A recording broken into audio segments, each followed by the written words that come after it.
Terima kasih untuk Ibu Sofi. Selanjutnya, kita akan menyanyikan lagu Indonesia Raya terlebih dahulu. Dan untuk Romo, Ramani, serta Bapak Ibu, diharapkan untuk bersama-sama kita menghormat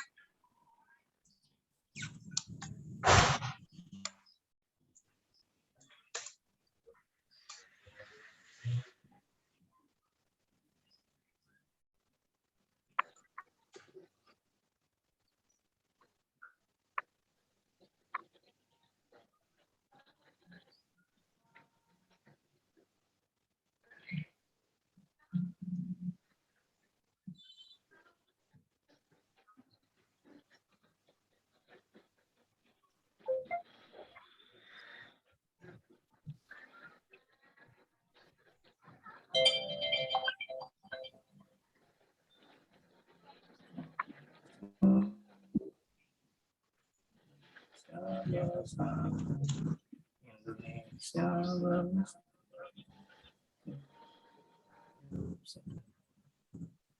rakyatku semua jiwanya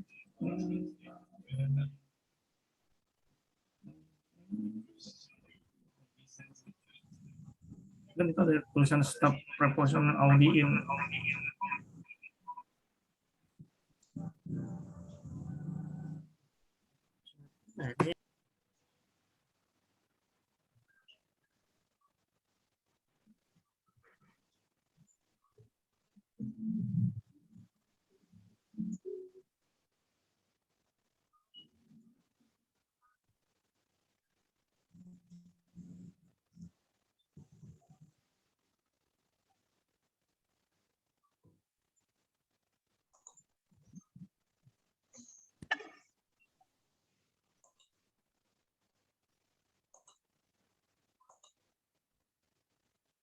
Recording in progress.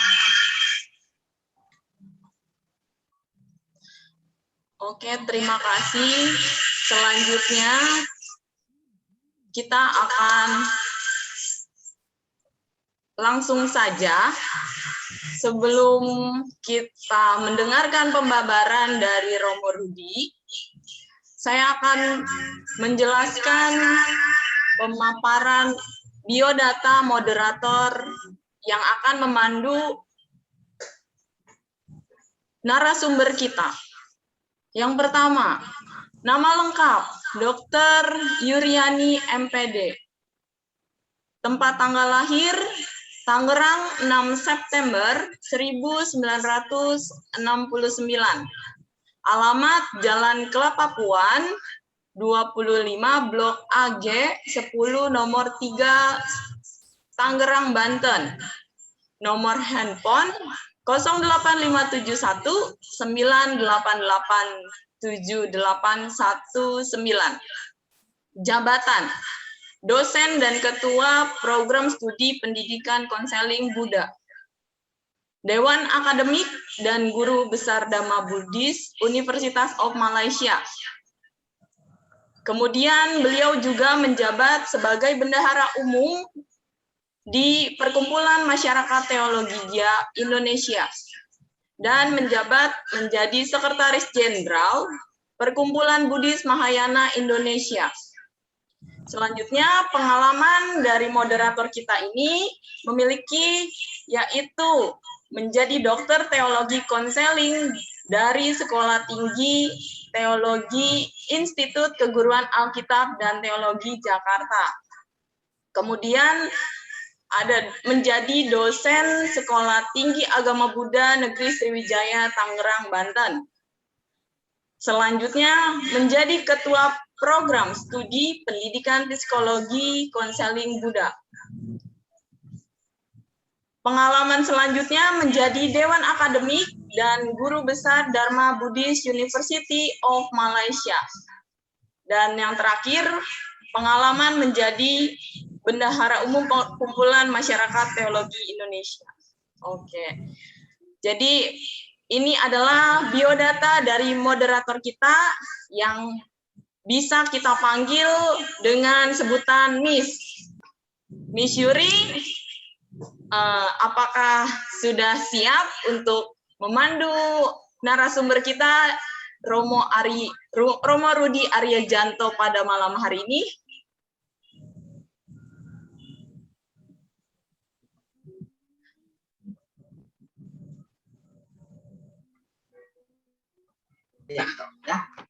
Ya, oke, terima kasih Miss Yuri. Waktu dan tempat saya persilakan dan saya serahkan kepada moderator.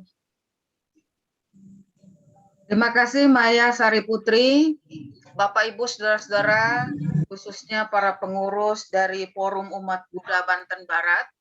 Di sini ada yang saya hormati Ci Yeni, Teddy Sugianto, ada saudara kembar saya Yuri Sugiharto, yang setia mendampingi pada saat ini memang mahasiswa Sekolah Tinggi Agama Buddha Negeri Sriwijaya sedang kuliah kerja nyata di Serang, Banten, dan Cilegon. Saya atas nama segenap sivitas Sekolah Akademi Sekolah Tinggi Agama Buddha Negeri Sriwijaya Tangerang, Banten mengucapkan terima kasih atas sambutan yang luar biasa dari segenap umat Buddha di Serang dan Cilegon. Bapak Ibu Saudara-saudara, pada kesempatan hari ini mungkin bukan satu kebetulan mahasiswa saya juga ada yang ikut serta di dalam acara ini, sekaligus menjadi program KKN mereka, mengikuti acara webinar yang diselenggarakan oleh Forum Umat Buddha Banten Barat yang mengupas tentang kunci kesuksesan dan kebahagiaan dalam kaitannya dengan Feng Shui. Bapak Ibu Saudara-saudara, pengetahuan tentang Feng Shui ini memang sudah kita kenal sejak berabad-abad tahun, tapi masih tetap relevan di saat ini. Khususnya mungkin bagi narasumber Ko Rudi Arianto, saya mengajar tentang layanan konseling kepenyuluhan dengan berbasis psikologi. Salah satunya adalah capaian lulusannya menjadi konselor. Dan di antaranya ada yang saya tawarkan kepada mahasiswa bagaimana mereka juga harus mengetahui tentang Feng Shui sebagai salah satu alternatif bagi perubahan perilaku dan juga mengobati gangguan atau penyakit kejiwaan. Jadi mahasiswa saya hari ini pun saya suruh untuk wajib mengikuti uraian di dalam webinar yang diselenggarakan oleh Forum Umat Buddha Banten Barat dengan narasumber Ko Rudi Arianto. Bapak Ibu Saudara-saudara, sebagai awal pembuka, sebelum pemaparan dari narasumber, saya akan bacakan biodata narasumber kali ini. Seorang sahabat saya yang saya sudah kenal juga cukup lama, dengan nama lengkap Rudi Arianto, Sarjana Komputer, Magister Komputer. Tempat tanggal lahir beliau di Jakarta tanggal 15 Juli 1971. Alamat Regensi Melati Mas, Blok C18 nomor 12, Serpong, Tangerang Selatan. Jadi masih tetanggaan nih dengan saya ya. Nomor HP 088881337572 dengan alamat email rudiarianto@yahoo.com. Pengalaman beliau adalah Wakil Dekan Fakultas Sains dan Teknologi Universitas Budi Dharma dan Ketua Umum Majelis Agama Buddha Tridharma Indonesia. Cukup salut kita dalam usia yang masih relatif muda, Ko Rudi Arianto menjabat sebagai Ketua Umum Majelis Agama Buddha Tridharma Indonesia. Bapak Ibu, saudara-saudara, tanpa berpanjang-panjang waktu, kini kita simak bersama pemaparan dari Romo Rudi Arianto yang akan mengupas tentang kunci kesuksesan dan kebahagiaan dalam kaitannya dengan Feng Shui. Pada Ko Rudi Arianto, saya persilakan. Baik, terima kasih Miss Yuri, sahabat lama saya. Ini juga saya salut dengan beliau, sudah jadi guru besar ya Jadi ini luar biasa ya. Jadi prestasi saya sih nggak ada apa-apanya dibandingkan beliau ini. Jadi moderatornya lebih hebat daripada narasumbernya yang ini mah gitu ya. Baik, selamat malam Ibu Bapak sekalian. Salam dalam Dharma, Namo Buddhaya. Namo Buddhaya. Namo Namo Buddhaya. Namyo Horengge Kyo. Baik, Bapak Ibu, izinkan saya untuk share screen ya.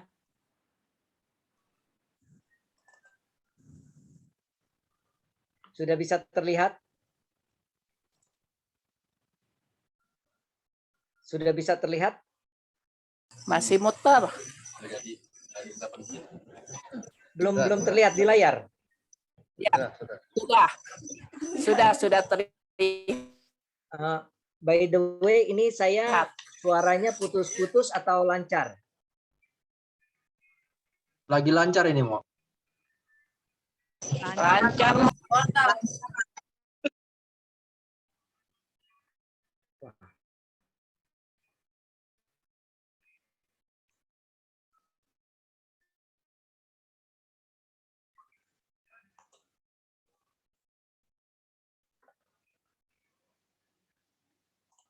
Baik, suara saya sudah terdengar jelas? Sudah, Mo. Sudah, baik ya. Saya lanjutkan.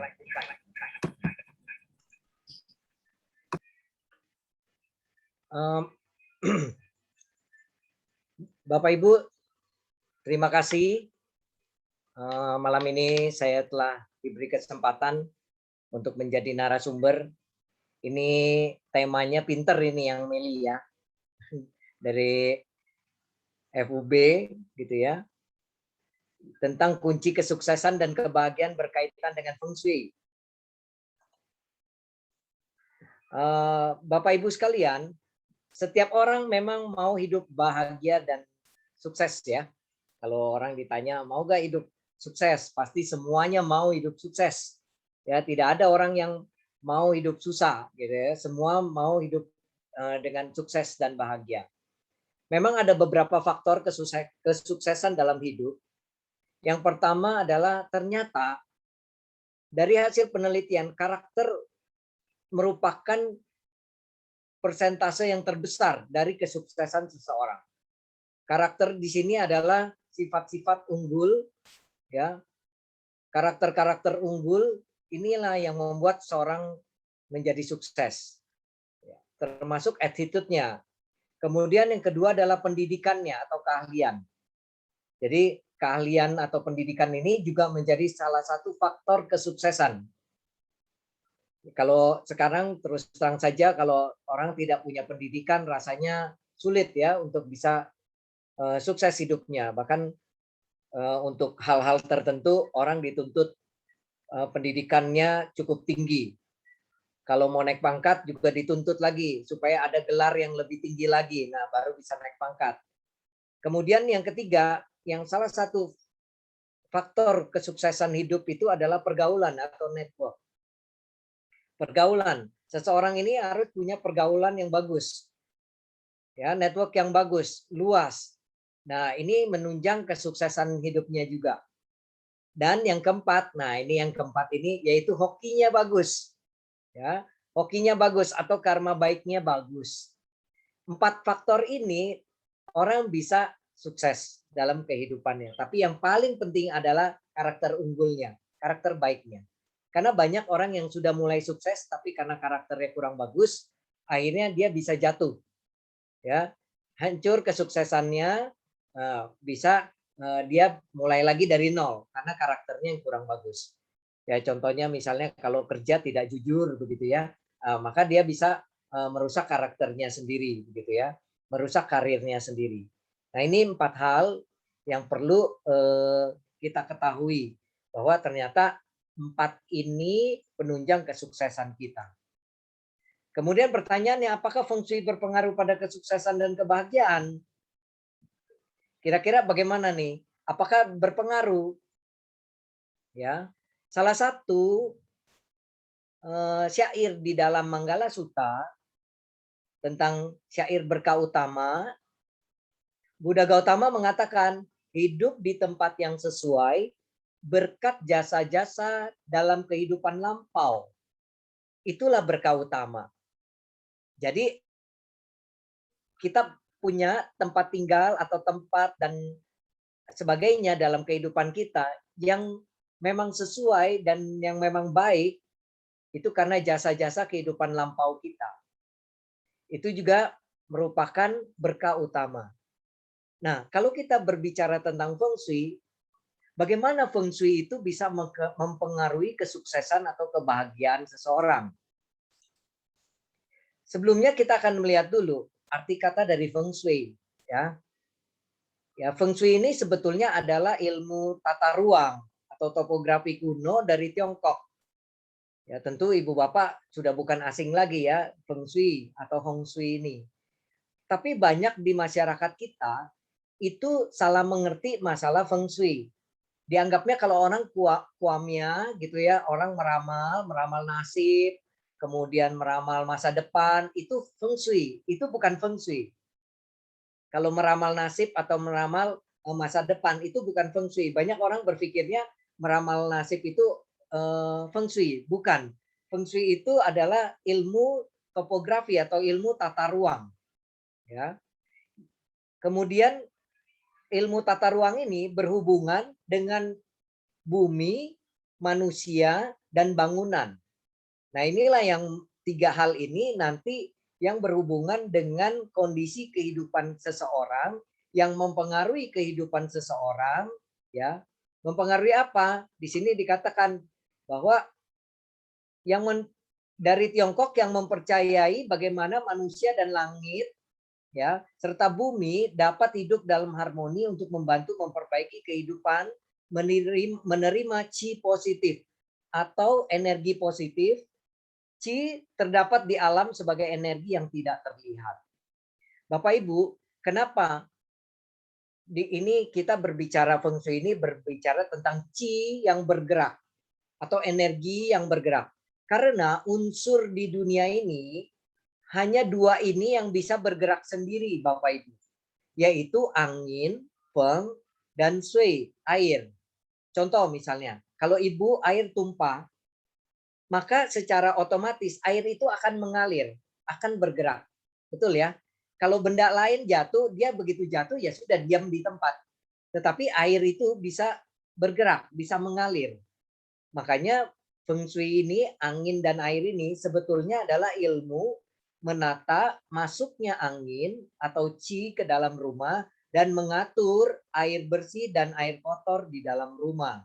Jadi inilah yang nanti mempengaruhinya. Jadi secara harfiah, Bapak Ibu sekalian, feng itu artinya angin, shui artinya air. Ya.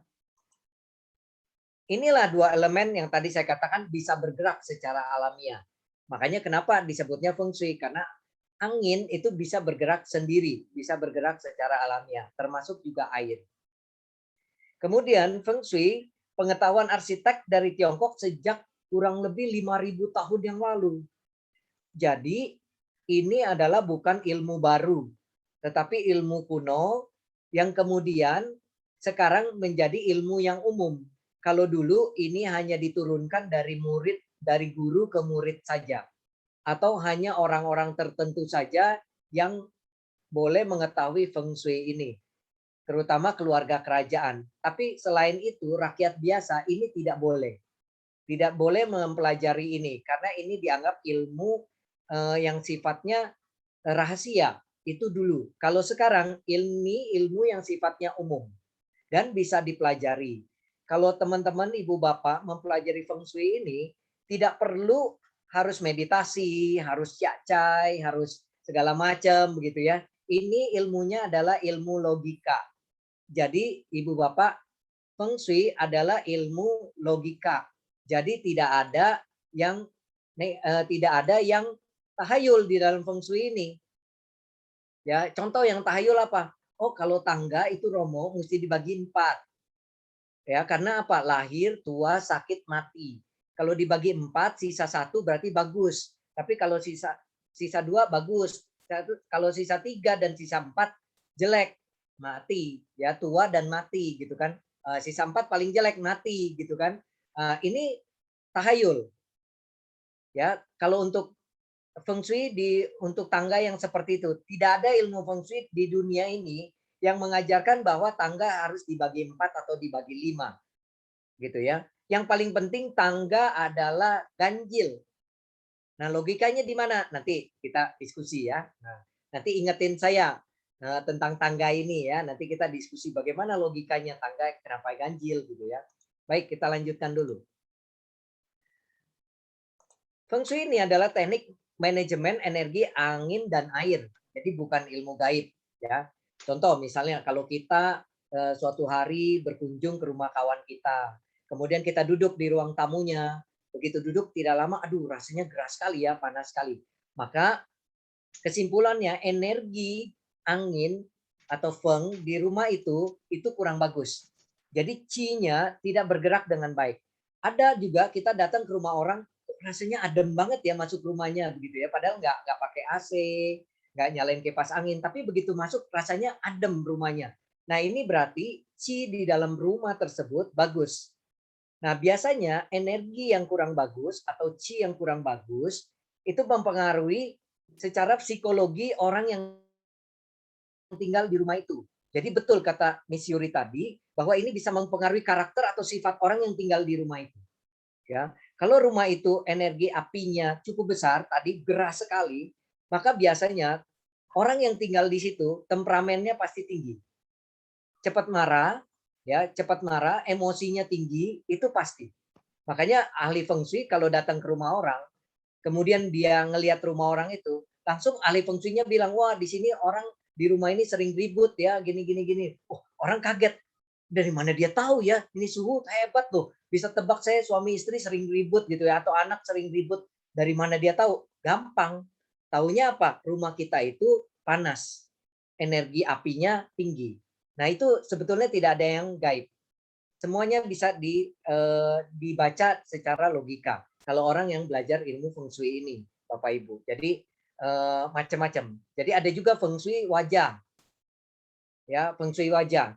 Ya, ada juga feng shui yang ruangan, ada feng shui kuburan, ada juga.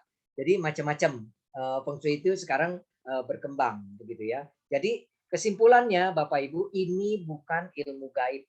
Jadi kalau ada yang ngomong feng shui dengan bumbu-bumbu bahwa ceritanya tahayul begitu ya, oh bisa begini, bisa begitu, itu sebetulnya ada alasannya masing-masing. Begitu ya. Ada alasan yang masuk logikanya. Nah, cuma memang kalau ahli feng shui dia tidak mungkin kasih tahu ibu bapak logikanya. Karena apa? Karena ini mata pencarian dia. Kalau orang dikasih tahu logikanya, orang jadi mengerti, dia nggak mau nanya lagi tukang feng shui, gitu kan? Dia nggak mau lagi apa namanya konsultasi. Karena apa? Dia mengerti, gitu kan? Nah, tetapi yang prinsipnya adalah ilmu ini bukan ilmu yang hanya orang-orang tertentu yang bisa. Setiap orang bisa. Yang penting logika algoritma orang tersebut bagus, ya, matematikanya bagus karena semuanya bisa pakai tabel. Nanti saya tampilkan, saya menggunakan tabel-tabel untuk membantu membantu kita gitu ya memahaminya. Baik, selanjutnya. Feng air itu mewakili unsur yang, ya. Sedang shui atau air mewakili unsur yin. Karena di dalam feng shui ini adalah salah satu ilmu di dalam Taoisme, ya, di dalam Taoisme yang falsafah Taoisme itu mengenal hukum yin yang. Artinya hukum negatif dan positif, ya. Hukum ini sangat penting. Semua ilmu-ilmu di dalam Tao, contoh misalnya akupuntur, ya, akupuntur, Chen-Chiu itu juga menganut hukum yin yang. Jadi kalau misalnya orang sakit apa, berarti dia unsurnya apa. Kalau misalnya dia sakitnya yin, maka unsur yangnya gitu ya, maka dia harus ditambah. Begitu. Jadi ini Bapak Ibu kalau kita mengerti kita nggak akan sakit, kita akan selalu sehat. Sebetulnya kita ini sudah diberitahu secara alamiah dari tubuh kita. Contoh misalnya, kalau kita kegerahan, panas kan berkeringat ya. Kemudian apa yang ibu bapak rasakan? Pasti haus, gitu kan? Kalau panas berkeringat berarti cairan itu keluar dari dalam tubuh. Tubuh kita akan meminta cairan masuk. Begitu, akan meminta cairan masuk karena kita haus. Maka kita harus segera minum. Kita harus minum. Nah, ini sebetulnya yang jadi penyakit kalau kita merasakan haus tapi kita tahan haus. Kita tidak minum. Ini jadi penyakit. Ya, karena apa? Kita kekurangan unsur cair. Begitu kekurangan unsur cair, maka secara logika cair ini kan berarti mengalir dengan baik. Apa yang mengalir dengan baik di dalam tubuh kita? Darah. Maka kalau kita kekurangan unsur cair, unsur air ya, cair itu, maka darah kita pasti akan mengental. Begitu logikanya. Jadi Bapak Ibu, jadi ini semua bisa dijelaskan secara logika, begitu ya, unsur-unsur ini. Nanti saya akan bahas 5 unsur ini. Selanjutnya. Nah, feng shui, kalau kita berbicara feng shui, kita berhubungan dengan yang namanya tanah, bangunan, dan manusia. Faktor tanahnya bagaimana, gitu kan? Itu tanahnya menentukan keberuntungan atau tidak beruntung, atau malah tanah itu bisa membahayakan penghuninya, itu bisa ketahuan. Contoh misalnya, kalau beli rumah di dalam komplek, kebetulan rumah kita yang kita pilih itu pas di turunan, biasanya kan di komplek suka ada jalan turun gitu ya, nanjak naik gitu ya di dalam komplek. Maka jangan beli rumah yang di jalannya jalanan turunan. Kenapa? Kalau air mengalir dengan deras, misalnya hujan besar, maka kemungkinan rumah kita kemasukan air itu sangat besar. Itu logikanya. Makanya dikatakan tanah ini jelek. Ya, tanahnya jelek. Atau beli rumah, beli villa, belakangnya jurang. Nah, ini tidak boleh. Karena itu tanah faktor alamnya tidak mendukung, jelek. Nah, seperti itu. Jadi Bapak Ibu sekalian, ini yang dimaksud dengan posisi tanah kalau kita mau beli tanah atau beli rumah. Orang feng shui itu. Jadi dia melihat itu. Syukur kalau tanahnya belum dibangun, itu bisa lebih gampang lagi. Mulai dari awal dia membangun sesuai feng shui tuan rumahnya. Yang kedua adalah faktor tata ruang rumah, yaitu mengatur keluar masuknya qi di dalam dan jalan air. Artinya apa? Ini logika Bapak Ibu. Kalau zaman dulu kan belum ada pipa air seperti sekarang paralon. Kalau sekarang paralon air kotor sama air bersih berdampingan nggak apa-apa. Karena paralon itu mencegah air keluar kan. Tapi kalau zaman dulu orang kan saluran air keluar itu tidak pakai paralon. Tapi cuma dibikin semacam saluran tanah gitu ya dari dalam rumah, kolong rumah ke got gitu ya, keluar gitu. Nah, jadi kalau misalnya macet dipakai galah tuh, disodok-sodok gitu ya, ditarik-tarik supaya sampahnya keluar begitu. Nah, kalau sekarang nggak boleh, karena kalau dia tidak pakai itu atau tidak diatur air keluar dan air bersih dan air kotor itu beda tempat, beda jalan, maka itu bisa mengkontaminasi air yang kotor, bisa mengkontaminasi air yang bersih. Makanya septic tank itu tidak boleh dilewati saluran air bersih. Begitu Bapak Ibu. Karena apa? Dia kan tabungan kita tuh ya. Biasanya tabungan kita itu kan luar biasa gitu ya, ditabung gitu ya, bisa 20 tahun baru nanti ibu bapak bongkar gitu ya, atau disedot gitu kan. Nah, itu bisa mengkontaminasi air bersih di rumah kita kalau di rumah tersebut masih minum atau pakai air tanah. Tapi sekarang sudah mulai orang meninggalkan air tanah. Air tanah hanya untuk mungkin cuci dan mandi kalau masih bersih gitu ya. Tapi kalau air tanahnya Bapak Ibu sudah kalau pakai buat cuci airnya bisa bikin baju kuning, berarti itu air sudah tidak boleh dipakai karena sudah mengandung zat besi. Itu sangat berbahaya buat kesehatan. Makanya orang yang feng shui ini mengatur betul-betul air dan udara ini, terutama air ini yang selalu kita minum.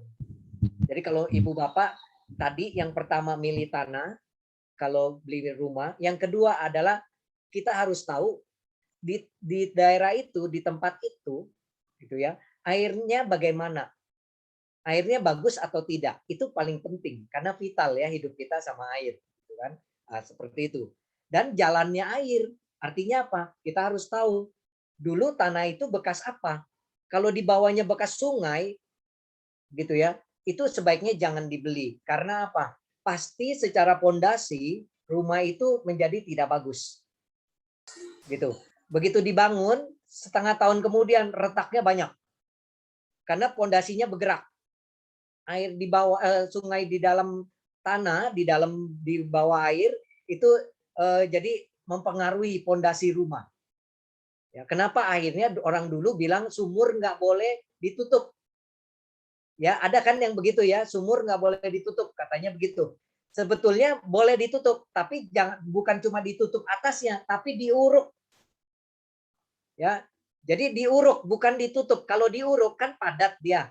Nah, itu karena sumur, Bapak Ibu, kalau dia hanya ditutup, dia tetap akan mengeluarkan gas dari sumur itu, dan itu berbahaya. Kalau dia jalan gasnya itu tidak keluar, itu bisa sewaktu-waktu itu bisa meledak dari dalam ke atas gitu ya. Makanya dikatakan sumur tidak boleh ditutup karena dia mengandung gas yang keluar dari sumur itu. Nah, ini Bapak Ibu. Kemudian magnetik pintu utama. Nah, di Feng Shui ya, di Feng Shui ada 4 hal ya yang harus diperhatikan, yaitu pintu utama, kamar tidur, dapur, toilet. Ini ingat-ingat ya Bapak Ibu. Pintu utama, kamar tidur, dapur, toilet. Ini letaknya sebaiknya tidak salah. Nah, makanya syukur kalau Feng Shui rumahnya sudah sesuai dengan situan rumah. Kalau nggak cocok bagaimana Romo? Sebetulnya bisa diakalin. Ya, bisa diakalin. Yang penting adalah sebetulnya yang paling penting pintu utama kalau bisa jangan salah. Karena energi itu masuk dari rumah. Jangan sampai pintu utama kita di posisi medan magnetik yang negatif. Begitu. Makanya banyak orang yang tinggal di situ kok jadi nggak maju ya, atau bangkrut dan lain sebagainya. Nah, berarti itu ada sesuatu mungkin di pintu utamanya dulu. Yang kedua, kamar tidur. Oh, rumah tangga sering ribut, sering nggak akur. Nah, biasanya itu Feng Shui kamar tidur kurang bagus gitu. Dapur masalah ekonomi. Kok udah puluhan tahun tinggal di situ, segitu aja nggak nanjak ekonominya ya, nggak bagus. Nah, berarti kemungkinan Feng Shui dapurnya tidak bagus. Toilet, ya toilet biasanya ini masalah penyakit. Nah, itu biasanya Feng Shui rumahnya, toiletnya posisinya tidak bagus atau tidak tepat. Begitu. Baik, saya lanjutkan. Yang ketiga adalah faktor orangnya. Nah, ini juga penting nih. Orangnya dari mana faktornya? Biasanya untuk menentukan Feng Shui, kita harus tahu tanggal lahir, bulan, tahun, dan jam lahir dari orang tersebut. Jadi kalau ada orang yang ngaku bisa Feng Shui, tapi kemudian dia mau misalnya kita minta lihat Feng Shui rumah atau apa, dia nggak nanya tanggal lahir orang itu, berarti kesimpulannya orang itu belum mengerti. Karena apa Bapak Ibu? Feng Shui itu bukan ilmu umum. Artinya apa? Setiap orang beda-beda Feng Shui-nya. Misalnya Pak Teddy, itu Feng Shui-nya itu bisa berbeda dengan Pak Yuri. Karena apa? Tanggal lahirnya pasti beda. Tahun lahirnya pasti beda. Jam lahirnya pasti beda. Itu dihitung. Begitu. Itu dihitung. Jadi berbeda-beda gitu ya tiap orang. Makanya teman-teman sekalian, kalau orang yang mengerti Feng Shui harusnya hidupnya semakin makmur.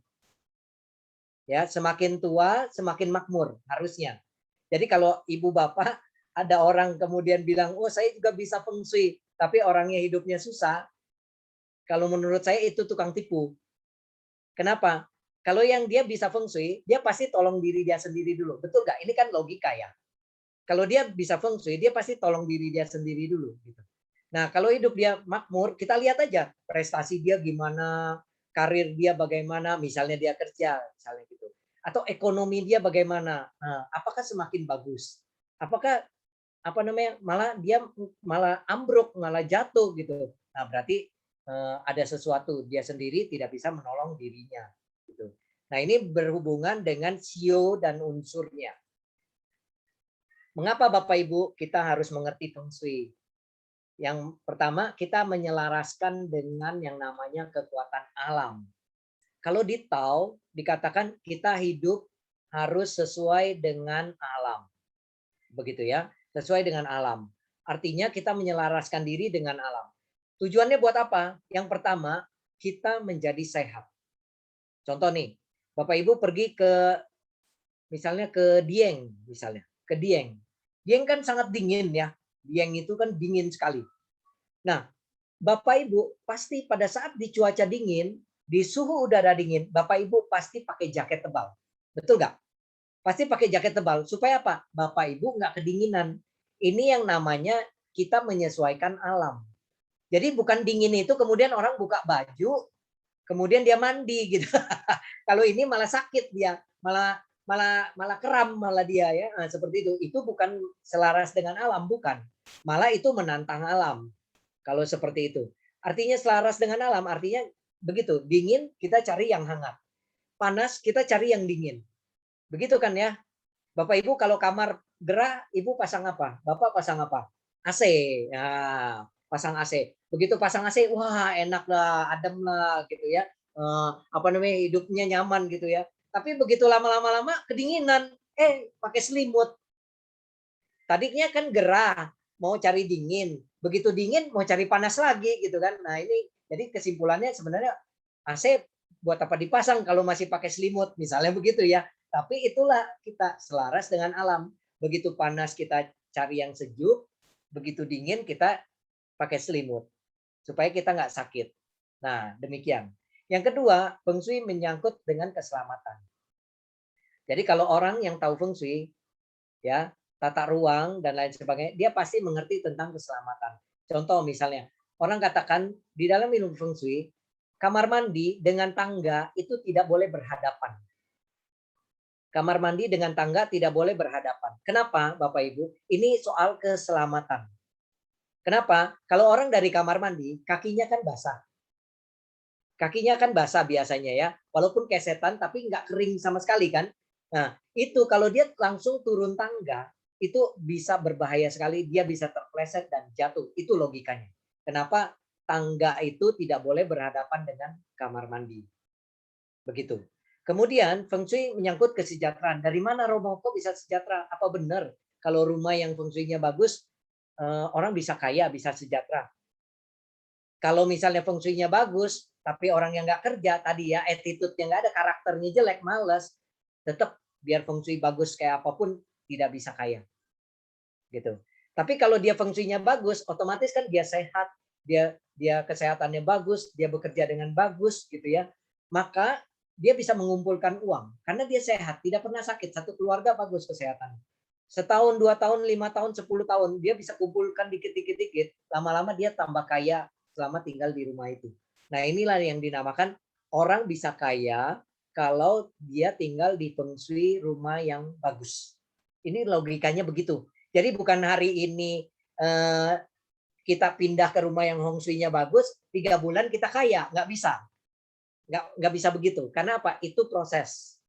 Itu proses. Ya. Karena kalau enggak nanti orang ya sudah. Kalau gitu kita rumah kita ganti Feng Shui-nya bagus saja semua. Kemudian santai-santai di rumah. Nanti juga bisa kaya. Nggak bisa. Ya. Karena apa? Itu semua saling dukung.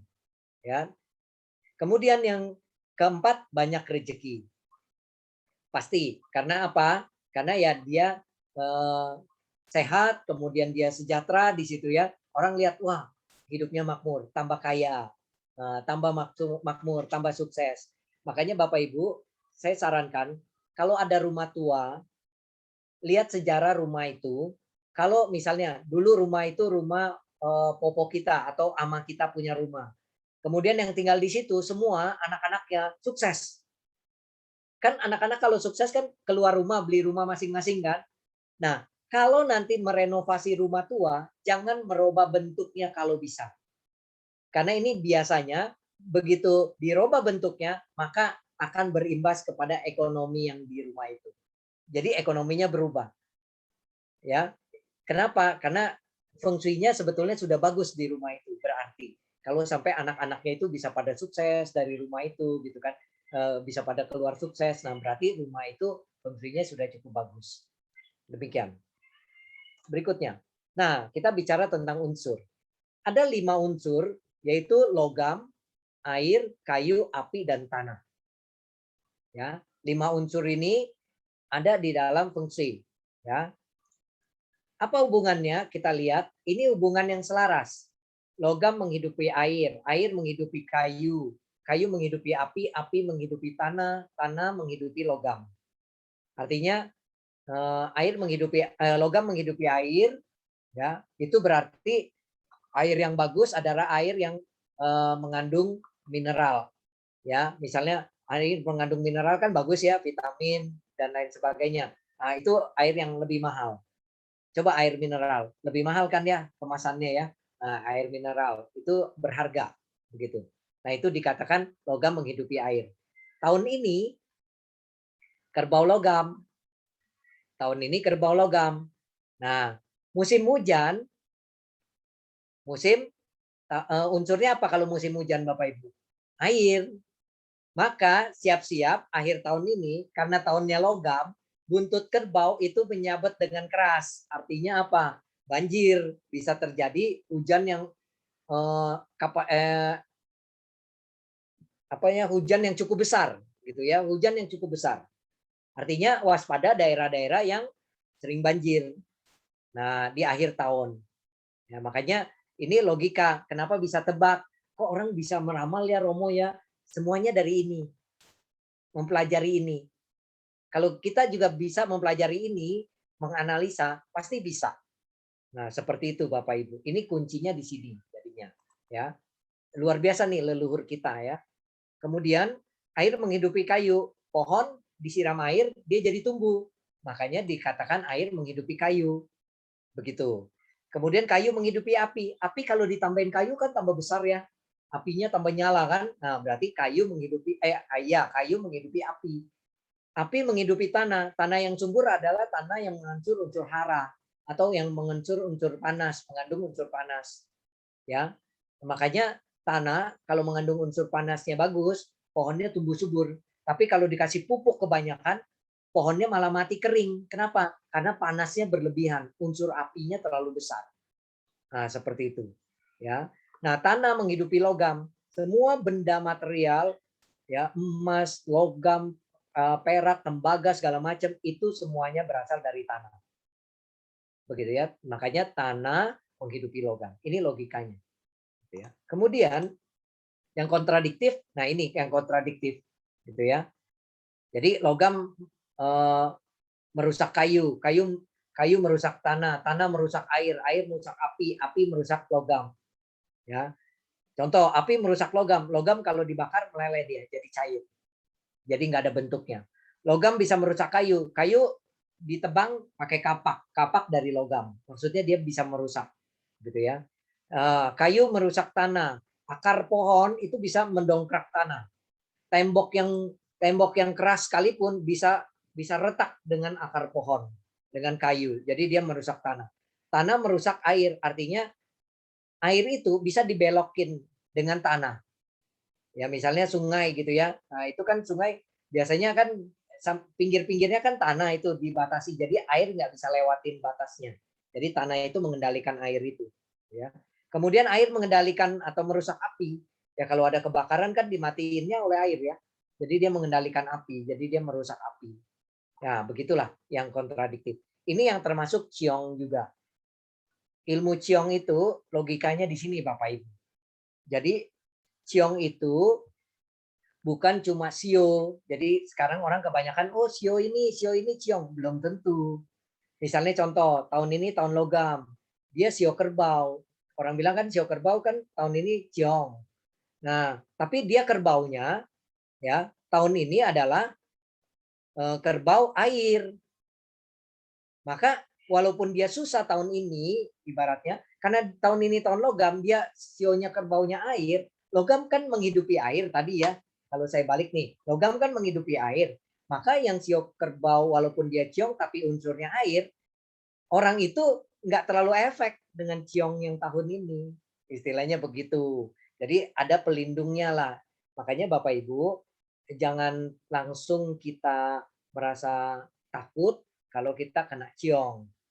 Karena apa? Kita punya 4 pilar, yaitu pilar tahun, pilar bulan lahir, pilar hari lahir, dan pilar jam lahir kita. Nah, itu saling mempengaruhi dan saling membantu satu sama lain. Nah, begitu. Baik, saya lanjut. Nah, kita mengenal sio. Tentunya Ibu Bapak udah hafal ya sionya ya. Baik, kita lanjut ya. Ini sio ada 12. Nah, anak-anak kita belum tentu hafal nih 12 sio, makanya harus diajarin. Jadi kan kadang-kadang kan kita lupa ya ajarin anak kita karena ini kan sebetulnya budaya leluhur kita ya. Ini adalah warisan leluhur kita sio-sio ini, bahkan yang bukan orang Tionghoa sekarang juga mereka tahu sionya gitu kan. Nah, seperti itu. Seperti ya anak buah saya yang misalnya di kantor yang bukan orang Tionghoa, tapi dia kalau saya tanya kamu sio apa, dia langsung bisa jawab saya sio ini Pak, dia bilang gitu.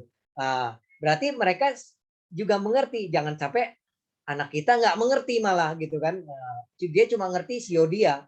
Nah, makanya kita harus kasih tahu sio-sio ini ada, urutannya ada.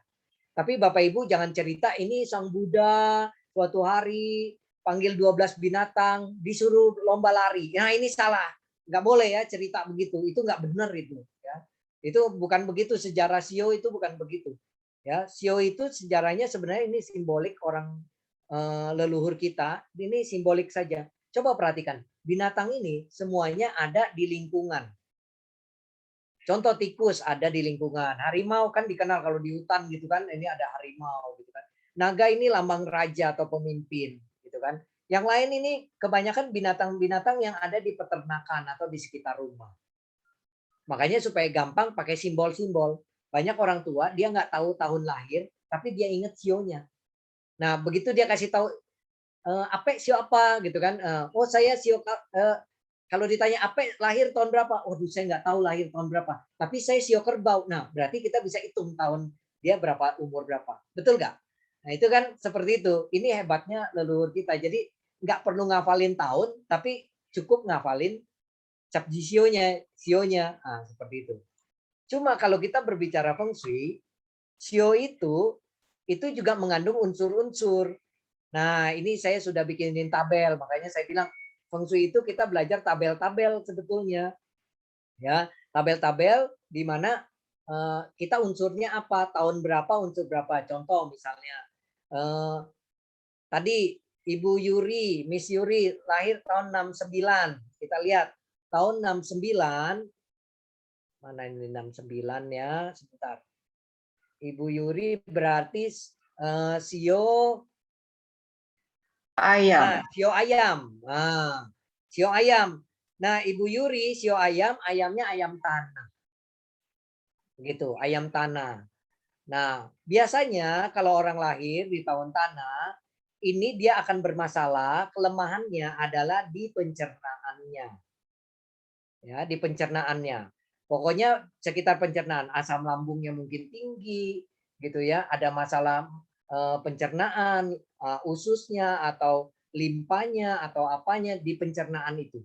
Ya, mungkin buang air besarnya BAB-nya tidak lancar, biasanya begitu. Nah, itu dari unsur tahunnya. Itu baru unsur tahun. Begitu ya. Ini secara umum ya. Karena nggak mungkin saya jelaskan secara detail satu-satu. Ini contoh saja ya. Karena Miss Yuri hari ini jadi moderator saya, jadi saya kasih tahu gitu ya. Kalau yang lain nanti hubungi Miss Yuri ya untuk terima angpaunya. Oke, gitu. Baik ya. Selanjutnya ini sudah cukup ya. Saya lanjutkan ya. Jadi nanti kita lebih baik kita diskusi tanya jawab lebih seru. Nah kemudian, kalau orang berbicara tentang feng shui, maka kita harus belajar arah. Ya, kita harus hafal arah kita, terutama arah rumah. Arah rumah kita menghadap mana? Kalau menghadap berarti depannya kalau kita dari dalam berdiri. Dari dalam berdiri keluar, itu menghadap kemana gitu ya. Nah, kalau utara berarti unsurnya air. Ini saya sudah bikinin tabel, jadi gampang ya. Jadi nanti cukup lihat tabel saja. Misalnya rumahnya hadap tenggara, oh berarti unsur hadap rumahnya kayu kecil atau kayu begitu ya. Nah itu selatan berarti api. Nah makanya biasanya orang banyak menaruh kompor di arah selatan rumahnya. Nah, karena dia unsurnya api, sama medan magnetiknya api. Oke. Baik, itu saja Miss Yuri. Selanjutnya Silakan kita akan diskusi atau tanya jawab. Terima kasih. Terima kasih Romo Ruji Arianto, begitu bagus pemaparannya, menambah pengetahuan. Syukur ada banyak mahasiswa saya ikut bergabung ya. Tadi saya sudah bilang ada pengetahuan yang bisa kita dapatkan. Ternyata Feng Shui yang dulu dianggap sebagai mitos ataupun berhubungan dengan kegaiban, ternyata Romo Rudi memaparkan bahwa Feng Shui itu adalah ilmu pengetahuan. Memenuhi loh 3 syarat ilmu pengetahuan. Lihat di filsafat ilmu, ontologisnya tercapai, epistemologinya dan aksiologisnya. Ontologisnya apa? Kita berhubungan dengan objek formal tentang tata ruang, hubungan tanah, bangunan, dan manusia. Epistemologinya apa? Bagaimana cara mendapatkan itu? Dengan analisa logika. Dan kegunaannya, aksiologi, berhubungan dengan keselarasan dengan alam untuk beroleh kesehatan, keselamatan, kesejahteraan, dan banyak rezeki. Oke, Bapak Ibu, saudara-saudara yang mau bertanya, silakan untuk raise hand. Atau kalau yang tidak berani untuk mengungkapkan, boleh ditulis di chat, nanti saya yang bacakan dan saya sampaikan kepada Romo Rudi. Silakan yang mau bertanya, yang raise hand. Ayo para mahasiswa, Anda adalah ilmuwan-ilmuwan. Silakan bertanya. Ini mahasiswa dari mana nih, Miss?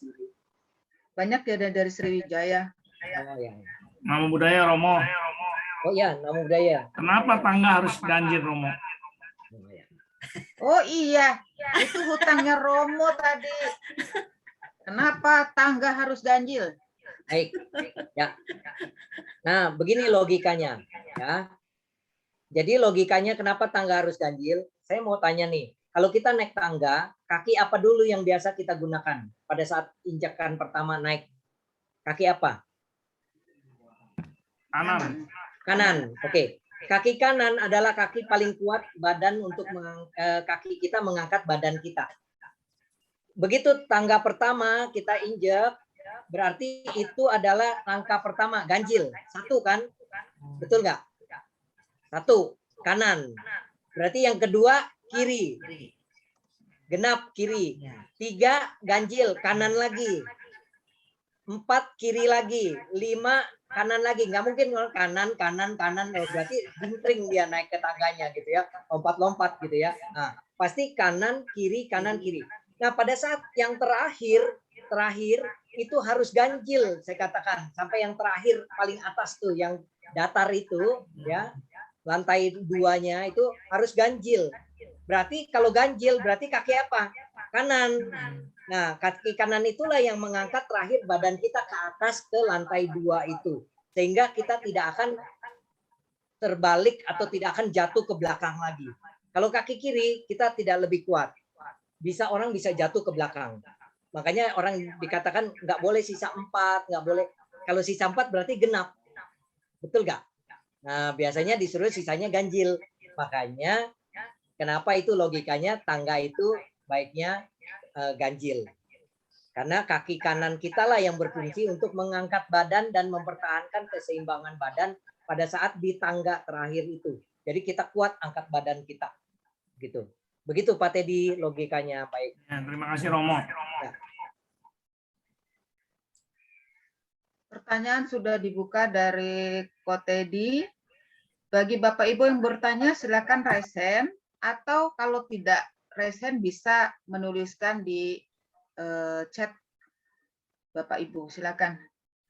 Sambil nunggu pertanyaan, Ko Rudi tadi di dalam tayangan itu ada. Itu Pak Yuri tanda raise hand tuh. Oh, ada ya? Iya. Selamat malam. Oh, Nama Ko budaya. Rudi. Ko Yuri, silakan Ko Yuri. Kembarannya Miss Yuri nih. Mau nanya, itu katanya kalau beli rumah di depannya kuburan itu kurang bagus, ya? Atau rumah ibadah kurang bagus. Kenapa itu, ya? Ya, baik. Terima kasih. Bagus pertanyaannya. Yang pertama, kalau kuburan, ya, depannya kuburan, dia pasti mengandung unsur negatif. Artinya yin-nya kuat. Apalagi kuburannya itu, kuburan yang masih orang menguburkan di situ, itu sebaiknya jangan kita beli rumah yang di sana. Karena dia efeknya itu bisa 20 tahun. Ya, bisa 20 tahun negatifnya, istilahnya begitu. Jadi sebaiknya jangan beli rumah yang dekat pemakaman yang masih aktif. Begitu ya, yang masih aktif sebaiknya jangan ya. Kemudian rumah ibadah, kenapa? Pasti kita akan terimbas dengan suara. Ya, kita akan terganggu dengan suara dari rumah ibadah tersebut. Ya, biasanya rumah ibadah menggunakan pengeras suara atau menggunakan sound system sehingga bisa didengar banyak orang sampai keluar, begitu kan? Nah, biasanya kalau rumah di dekat tempat ibadah itu kita akan polusi suaranya itu cukup tinggi. Ya, polusi suaranya cukup tinggi. Dan biasanya tempat ibadah itu dia bentuk kubahnya, bentuk atapnya itu segitiga. Kalau nggak segitiga, stupa. Kalau nggak stupa, kubah. Nah, kubah yang seperti itu tajam. Artinya kalau dia menghadap ke rumah kita, itu sulit sekali untuk kita bikin kias di rumah itu. Begitu. Walaupun dengan kaca, misalnya kaca cekung misalnya. Kan itu kaca cekung kan buat kias tuh. Nah, itu efeknya masih tetap besar karena kekuatan mereka energinya sangat tinggi kalau rumah ibadah itu. Begitu Pak Yuri. Cukup Pak Yuri. Nah, dilanjut Mo. Itu kalau kaca cekungnya itu taruh di mana Mo ya? Kebetulan toko saya jadi konsultasi Mo. Kalau itu toko nggak berhadapan sama rumah ibadah sih Mo. Cuman ada deket sama rumah ibadah gitu. Kalau Seberang tidak jalannya. berhadapan tidak masalah. Apalagi toko bukan rumah tinggal, beda, nggak apa-apa. Justru toko kalau dekat rumah ibadah biasanya malah sebaliknya. Bisa lebih rame gitu, bisa lebih banyak orang tahu. Begitu. Ini toko sama rumah jadi satu atau enggak? Jadi satu Mo. Oh, jadi satu ya. Yang Ya. penting hadap rumah depan kita, pintu utama dengan pintu rumah depan kita, apakah kita berhadapan atau tidak. Nah, itu yang paling penting itu saja. Kalau selama ini gampang saja analisanya, Pak Yuri. Kalau misalnya selama ini toko kita lancar-lancar saja, tidak ada masalah, berarti sudah bagus. Tidak perlu diotak-atik lagi. Kecuali sejak buka sampai sekarang gitu ya. Sejak buka sampai sekarang ada aja masalahnya, ada aja. Nah, itu biasanya bisa terpengaruh dari feng shui-nya. Nah, seperti itu. Baik Mo, terima kasih Mo. Cukup Ko Yuri ya. Cukup, Miss. Terima kasih. Romo Rudi ada pertanyaan dari Ibu Aihwa.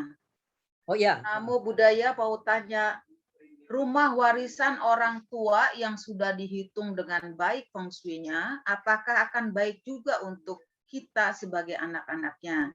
Kalau belum tentu cocok, bagaimana solusinya? Itu Ko Rudi dari Ibu Aihwa. Di chat ya.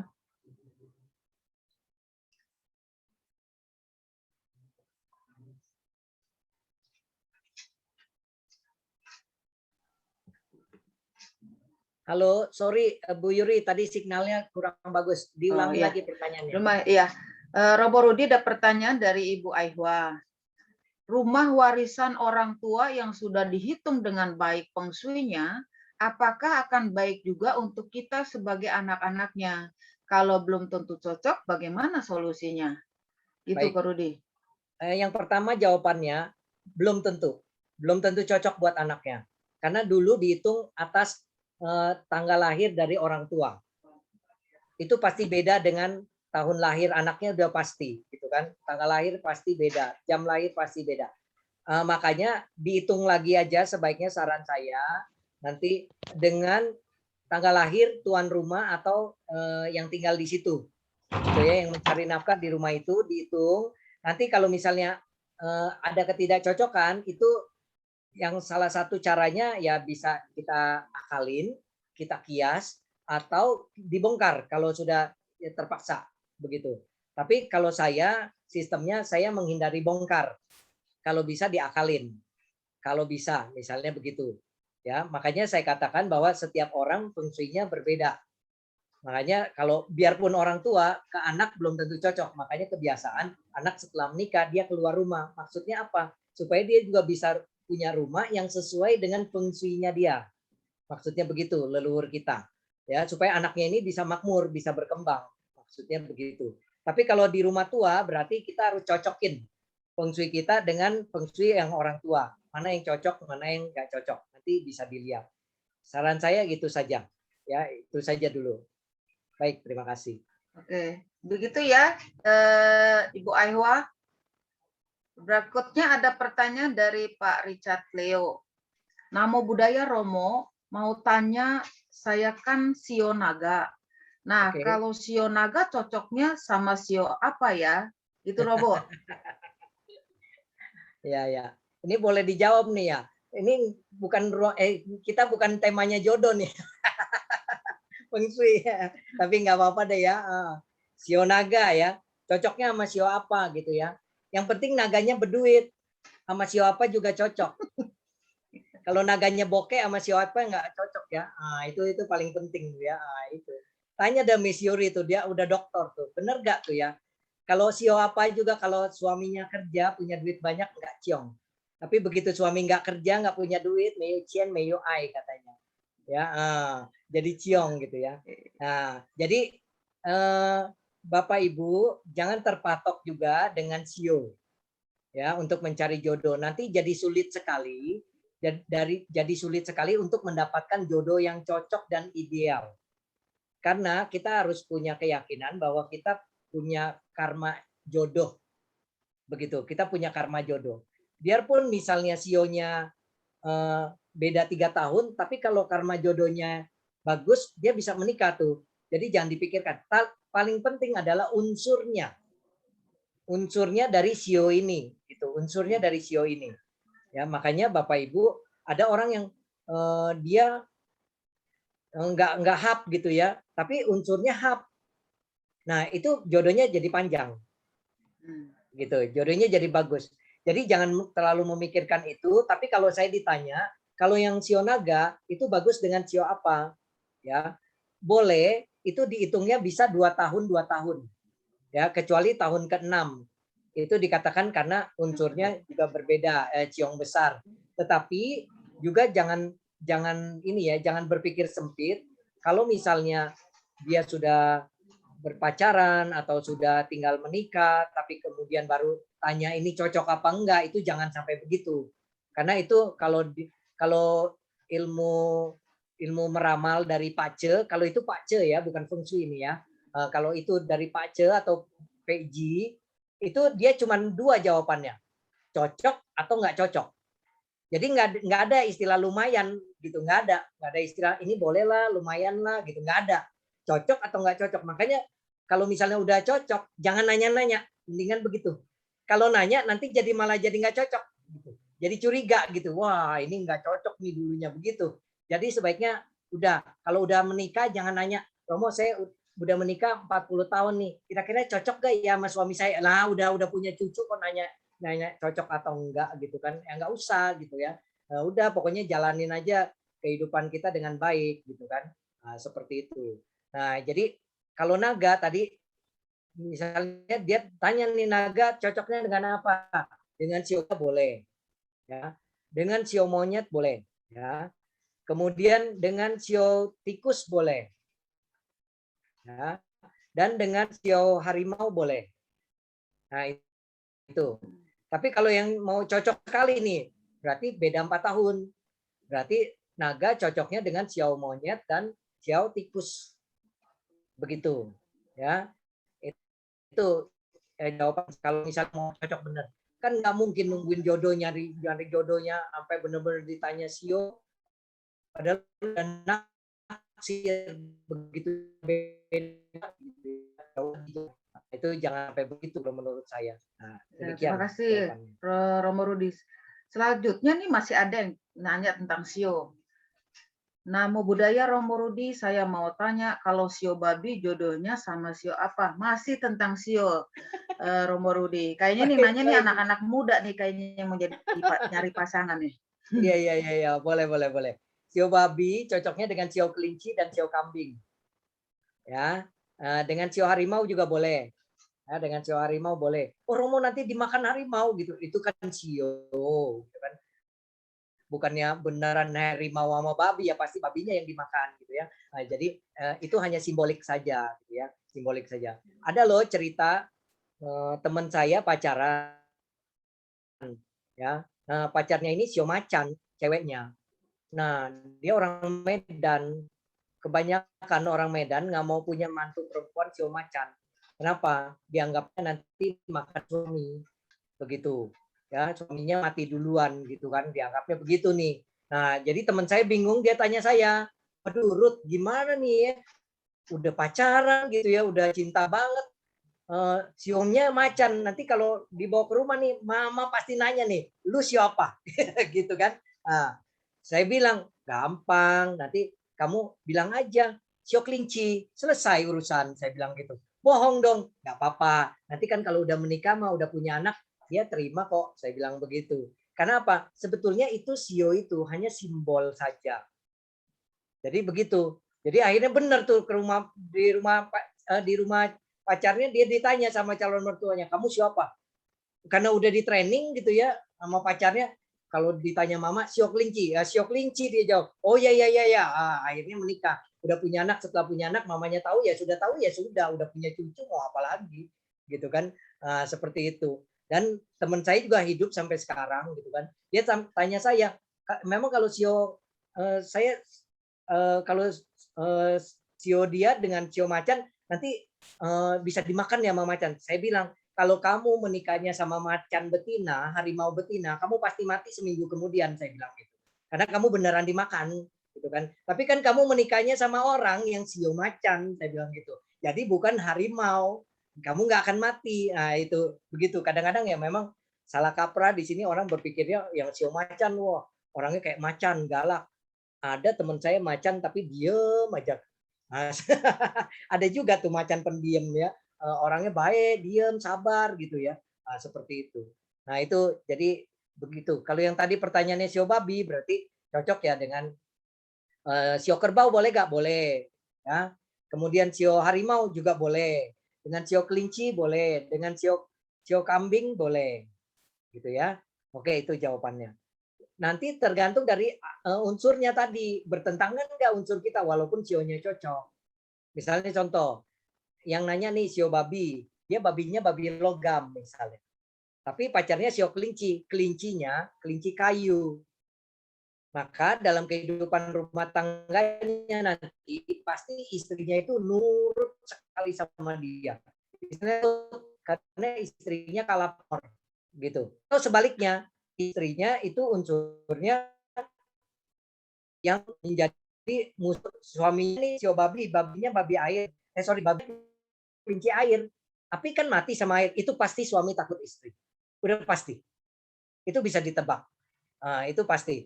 Makanya kalau orang yang bisa feng shui, dia bisa nebak. Lu takut sama istri ya, gitu ya. Dia kaget, kok Romo tahu saya takut sama istri gitu kan. Karena itu dari situ, bukannya ilmu itu, tapi dari unsur-unsur itu. Begitu teman-teman sekalian. Baik, terima kasih. Ya.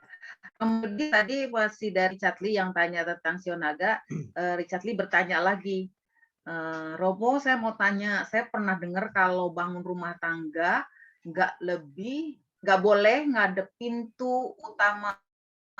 Bener nggak ya? Kalau bangun rumah Bukan rumah tangga, nggak- bangun tangga, bangun tangga. Iya, bangun tangga gitu. Bangun tangga Bangun nggak rumah boleh tangga ngadep. nggak boleh ada pintu. Betul. Bangun rumah tangga nggak boleh ada pintu utama. Karena begini, di dalam feng shui itu kita mengenal yang namanya medan magnetik setiap barang.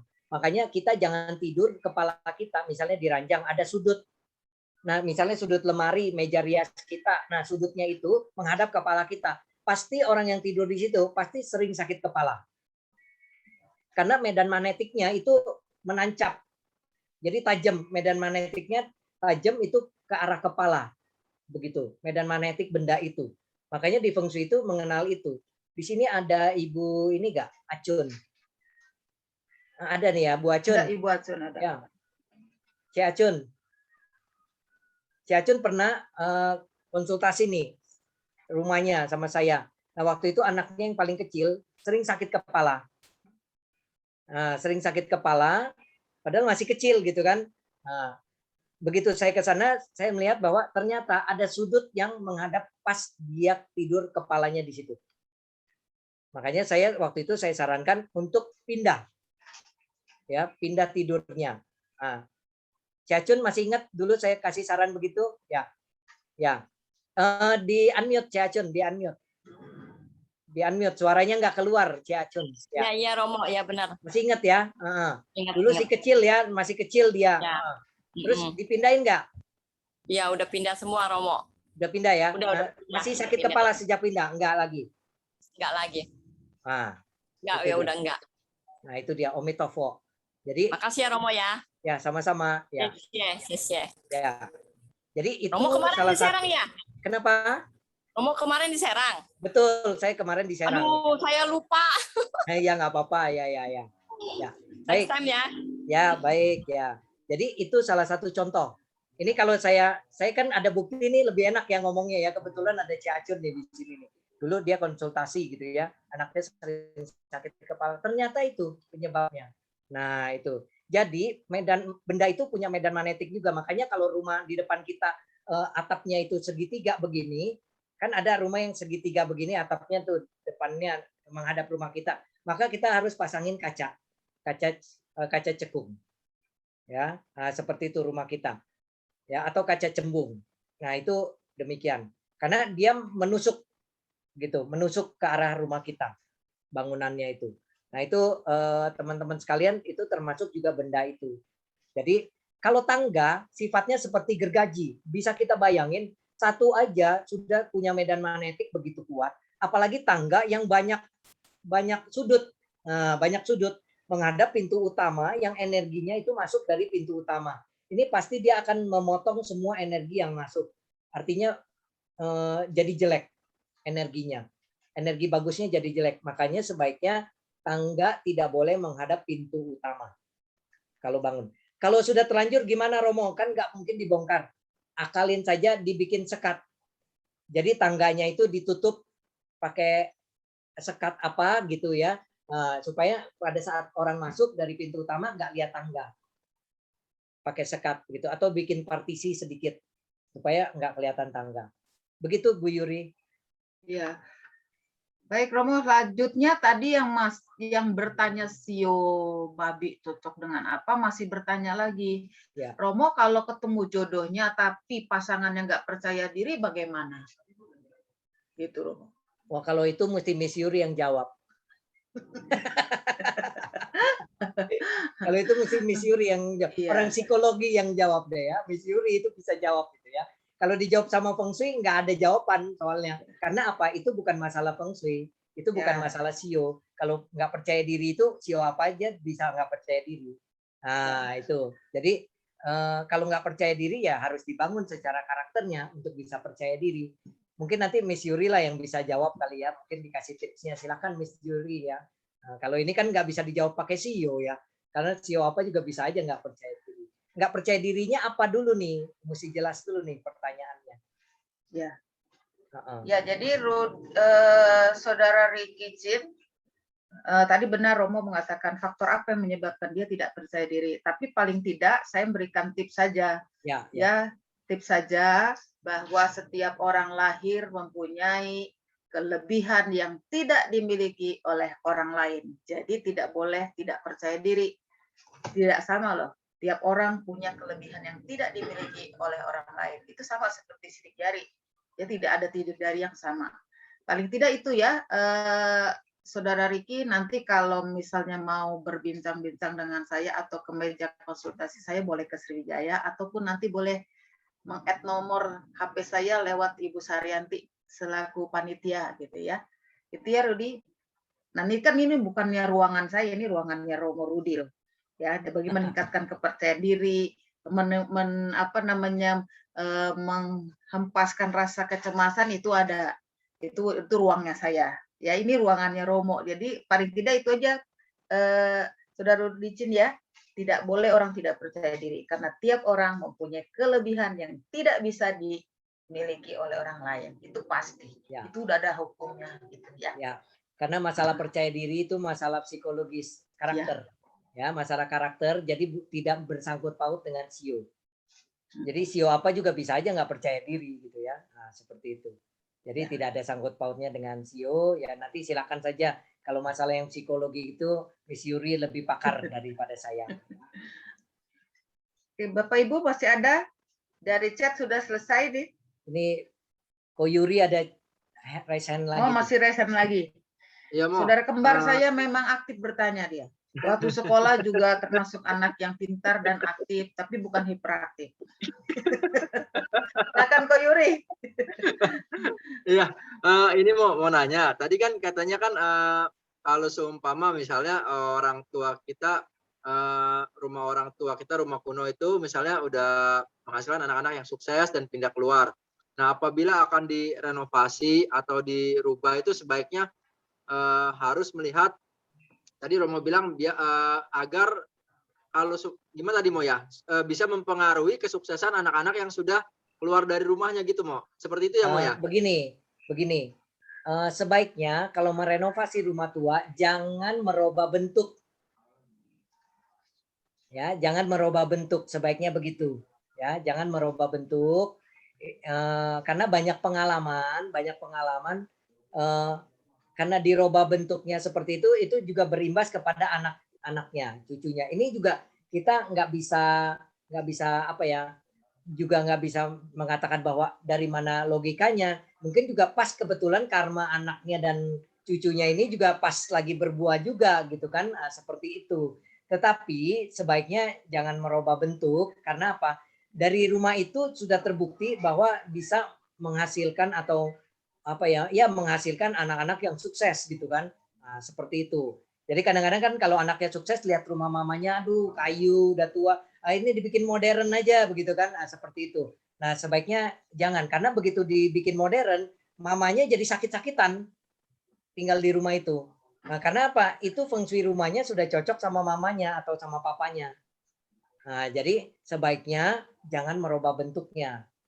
Misalnya dipertahankanlah modelnya, bentuknya. Kalau kita kan beli rumah di perumahan kan, kita kalau mau renovasi kita nggak boleh rubah luar tuh. Bentuk luar kan nggak boleh, harus sama gitu kan. Nah, itu aturan. Nah, kayak begitulah, dipertahankan gitu ya. Kecuali memang rumah itu feng shui-nya jelek sekali. Ya, feng shui-nya jelek sekali ya harus dirombak. Misalnya dirombak ya rombak gitu kan. Dirubah ya dirubah. Nah, seperti itu. Itu demikian, Ko Yuri. Makasih Mo. Cukup ya ke Yuri. Kita ke chat lagi. Ada yang bertanya dari Richard Leo. Romo kalau tidur kepala nggak boleh ngadep pintu utama. Benar atau tidak Romo? Belum tentu. Itu tergantung unsur dari tahun dia lahirnya dan jati diri dia lahirnya, hari lahir. Makanya setiap orang punya hadap kepala berbeda-beda. Atau misalnya hadap kantor berbeda-beda. Misalnya dia duduk meja kerjanya hadap mana yang paling bagus untuk karir dia. Ya itu begitu. Ya, jadi bisa dihitung dari tanggal lahir dan ini tahun lahirnya. Begitu, tahun lahirnya. Itu bisa nanti ditentukan menghadap mana. Jadi kalau misalnya cocoknya dia tidurnya menghadap ke searah pintu utama, tapi nggak mungkin orang tidur menghadap pintu utama, nggak mungkin. Kenapa? Itu cuma jenazah. Karena kamarnya nggak mungkin, kamar sama pintu utama nggak mungkin sama dong. Begitu kan, posisinya kamarnya pasti ada di sampingnya kan. Pintu utama kan pintu utama, kamar nggak mungkin di depan pintu utama. Jadi kalau kakinya menghadap pintu utama atau misalnya keluar gitu ya, bukan menghadap pintu utama sebetulnya kakinya itu. Kalau menghadap pintu utama itu pasti jenazah, artinya kalau peti mati ditaruh itu kan pasti menghadap pintu utama. Tapi kalau misalnya dia tidurnya kakinya searah pintu utama, beda dengan kaki menghadap pintu utama. Jadi itu tergantung daripada pace daripada orang tersebut. Jadi bisa aja yang cocok justru menghadap ke arah pintu utamanya. Bisa saja. Searah ya, bukan ke arah. Searah pintu utamanya. Gitu. Nggak mungkin kan orang tidur di tengah-tengah pintu gitu kan, ngalangin orang lewat gitu ya, seperti itu. Jadi bisa saja itu karena dia cocok arahnya ke arah situ. Jadi feng shui itu begitu. Jadi yang selama ini orang anggap wah kaki nggak boleh ngadep pintu utama gitu kan, itu tergantung dari mana dia lihatnya begitu. Itu tergantung. Makanya banyak yang akhirnya kalau ditanya-tanya gimana itu? Oh, itu kan tidur orang mati. Benar kalau orang mati itu benar, tapi kalau orang hidup kan enggak. Feng shui kan untuk orang hidup begitu kan. Jadi kalau yang seperti itu jadi masuk tahayul. Seperti itu. Nah, ada lagi kalau ini WC ya nggak boleh ada pintu utama. Ah, itu benar. Logikanya bukan apa-apa. Kalau mandi keluar ada pintu utama, orang di luar itu bisa nonton gitu ya. Kita masih pakai anduk di kemben gitu ya, kemben ya seperti itu. Kan kaget, bisa orang syok gitu. Wah, gitu ya. Habis keluar mandi nih jam 4. Jadi tiap sore orang ramai dekat pintu utama kita, nungguin kita selesai mandi gitu kan. Nah, itu artinya apa? Kita jangan itu logikanya seperti itu. Atau misalnya kloset kita yang buat buang air besar itu jangan menghadap ke pintu kamar mandi gitu kan. Jangan ngadep pintu kamar mandi. Kenapa? Takutnya lupa ngunci pintu. Takutnya lupa ngunci pintu. Begitu orang masuk buka pintu, kita lagi nongkrong di situ. Kaget deh ya, seperti itu. Nah, jadi maksudnya begitu ya. Jadi itu semua logika ya, semua logika. Jadi dijelaskannya jangan tahayul, tapi harus dijelaskannya secara logika. Makanya dia disarankan tidak menghadap ke pintu kamar mandinya. Takutnya lupa nutup pintu, takutnya gitu aja sih. Nah, seperti itu. Ya. Ya, itu ya Saudara Richard Leo, pertanyaannya sudah dijawab oleh Romo. Beralih kepada penanya berikutnya dari Saudari Yuniyaf. Namo Buddhaya Romo, terkait energi jelek didapatkan dari rumah yang berbentuk segitiga tadi yang telah Romo sampaikan. Saya tinggal di lantai 2. Yang dimaksud pintu utama itu pintu bawah atau pintu atas. Ada rumah yang berbentuk segitiga di depan pintu bawah. Terima kasih Romo. Baik, bukan rumah ya, atapnya ya berbentuk segitiga. Pintu utama itu adalah pintu yang bawah, yang tempat orang keluar masuk. Ya, tempat orang keluar masuk, pintu utamanya itu yang bawah, tempat orang keluar masuk. Nah, kalau ada yang seperti itu, kiasnya bisa pakai kaca cekung. Kaca cekung itu kaca yang melengkung ke dalam. Taruh di atas pintu utama kita. Ya. Kaca yang cekung yang melengkung ke dalam, taruh di atas pintu utama kita. Itu saja. Pertanyaan dari Riki Chin ya Romo. Romo, feng shui itu pengaruhnya kemana saja? Feng shui tadi itu sudah ada di pemaparan saya, ada slide itu tadi ada. Miss Yuri juga sudah kasih tahu. Pengaruhnya di kesehatan, keselamatan, kesejahteraan, dan banyak rezeki. Ya itu ya, Riki. Berikutnya dari Saudari Yuliana, Romo mau bertanya, bisnis apa yang paling sesuai untuk elemen logam? Baik, elemen logam, bisnis yang paling sesuai adalah bisnis yang mengandung unsur logam juga. Ya, kalau misalnya dagang, berarti dia cocok untuk bisnis-bisnis misalnya jual-jual benda-benda dari plastik, gitu ya, benda-benda dari plastik. Kemudian jenis-jenis logam seperti spare part, ya, spare part. Kemudian kalau yang dia kerja berarti dia cocok di bidang misalnya yang berhubungan dengan logam seperti mesin, komputer. Nah, itu cocok seperti itu ya. Tapi kita lihat dulu begini, yang nanya tadi siapa ya, Ci Yuliana ya rasanya ya. Kita lihat dulu, jadi bukan dari tahunnya saja. Kalau orang mau lihat pace itu dia harus seluruhnya dari jam lahir, bulan, tahun, dan jam. Bulan, tahun, jam, hari ya, seperti itu. Jadi tidak sesimpel. Kalau yang tadi kan saya cuma contoh secara umum. Kalau orang lahir tadi sio ayam tanah, Miss Yuri, oh berarti pencernaannya harus dijaga baik-baik. Nah, seperti itu. Makannya nggak boleh sembarangan. Nah, itu biasanya begitu. Entah betul atau enggak, itu ya, Miss Yuri, betul nggak tuh pencernaannya kurang bagus? Bu, bener banget, Romo, bener banget. Ya. Ini Ya. habis ini pertanyaan nggak habis sampai jam 10 nih. Karena udah 2 orang bilang bener ini ya. Nanti kita buka SKS baru ya, Romo ya. Lanjut dari Saudara Risdianto Cia. Namo Buddhaya Romo, menurut Feng Shui, pandemi ini kapan berakhir ya, Mo? Apa bisa dihitung? Wih, bagus bener nih, Baik. Mo. Ya. Virus adalah unsurnya air. Waktu tahun lalu saya sudah sudah kasih tahu juga ya, rasanya saya pernah ngomong juga ya, prediksi. Saya juga waktu acara FUB kemarin kan saya prediksi bahwa virus ini akan berangsur turun di bulan Agustus. Gitu. Dan ternyata benar, ini kita turun terus, tapi kita mesti waspada di bulan musim penghujan. Karena dia ketemu unsurnya lagi, kalau kita nggak waspada, ini bisa meledak lagi.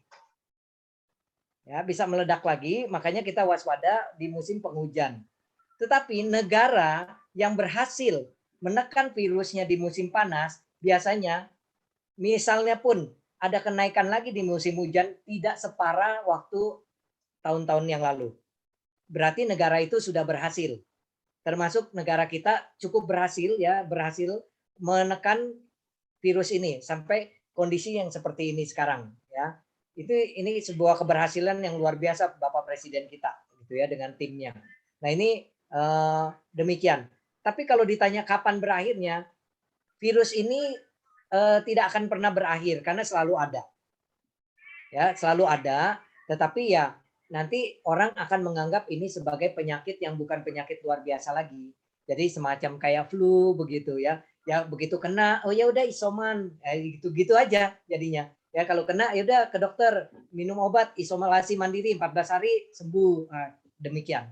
Jadi udah tidak setakut dulu. Kalau dulu kan orang menganggap ini kayak aib ya, begitu ada yang kena dia nggak berani cerita sama orang. Kenapa? Dia dijauhin sama orang kan. Jadi kayak ada hukuman sosial sama dia gitu kan, orang menjauhi dia semua. Kalau sekarang kalau orang cerita, aduh kemarin saya positif, orang udah biasa. Kalau sekarang, orang udah dengar gitu, dia udah biasa. Malah orang kasih saran, oh minum ini nih, makan ini nih, gitu. Seperti itu. Nah itu demikian yang bisa saya jawab Pak Risdianto. Siapa Risdianto? Iya, Risdianto Cia. Ya. Jadi virus kalau ditanya berakhirnya kapan, saya rasa tidak akan pernah berakhir, selalu ada terus, bermutasi terus. Tetapi kalau saya ditanya prediksi, kapan kita bisa kira-kira jalan-jalan ke luar negeri dengan bebas lagi seperti zaman sebelum ada virus gitu ya. Nah, itu kalau menurut itu hitungan saya itu 5 tahun lagi.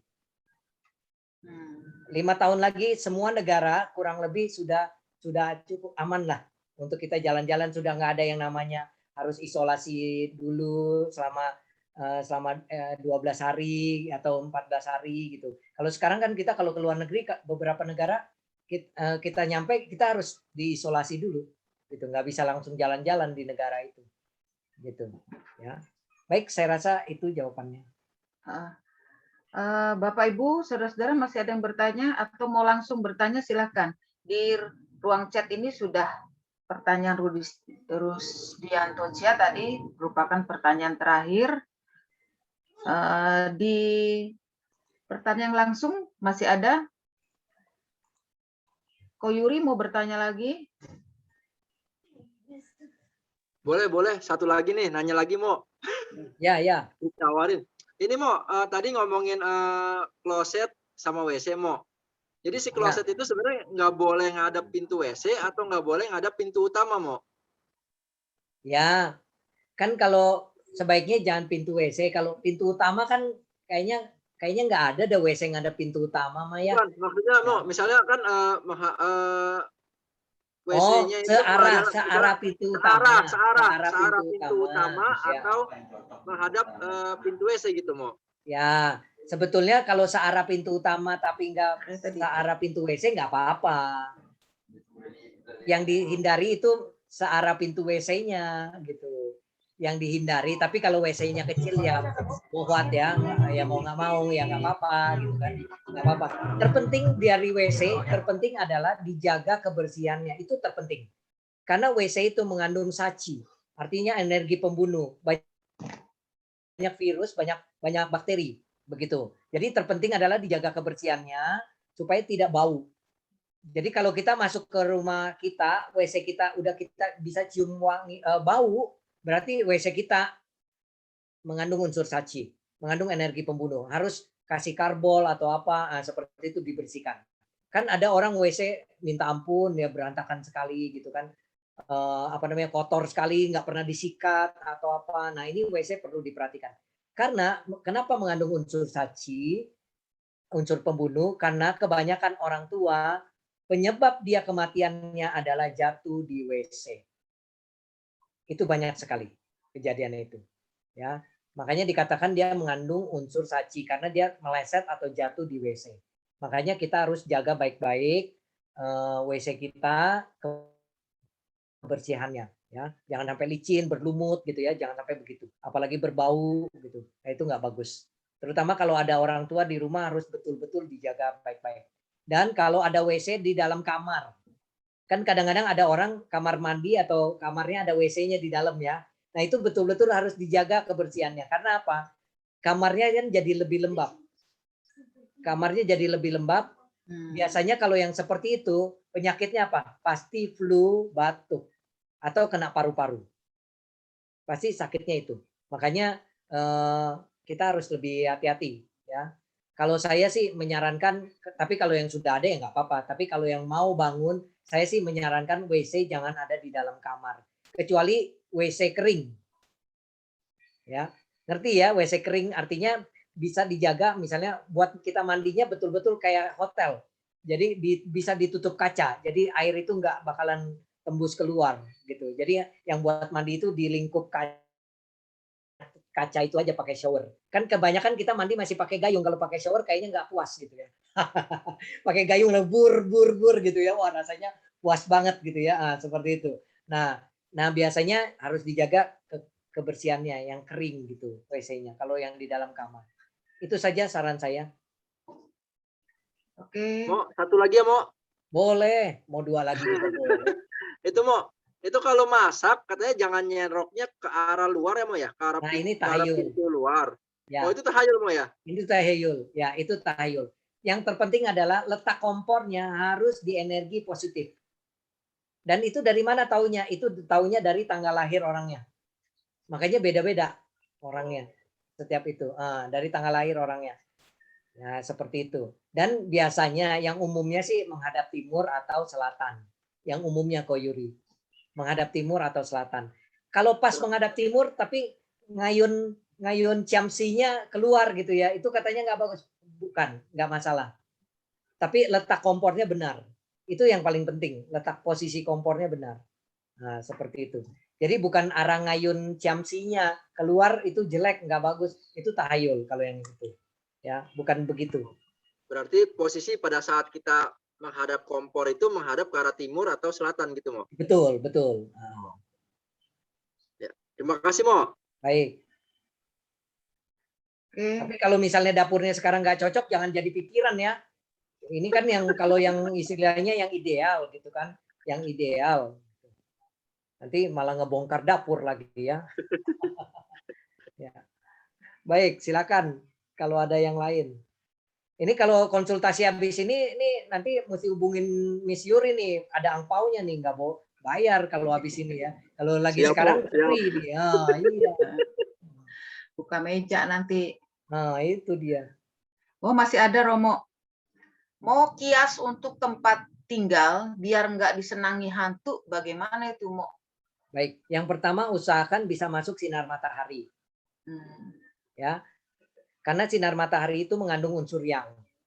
Kalau hantu itu biasanya senang di tempat-tempat atau lokasi yang gelap, yang lembab. Itu di dalam peta watu juga diceritakan ya. Nah, di dalam peta watu itu hantu-hantu itu ada yang makan kotoran, ada yang makan apa gitu, kotoran manusia segala macam. Itu kan pasti di daerah-daerah yang lembab, daerah-daerah yang gelap. Makanya bagaimana caranya kena sinar matahari. Kalau nggak bisa gimana?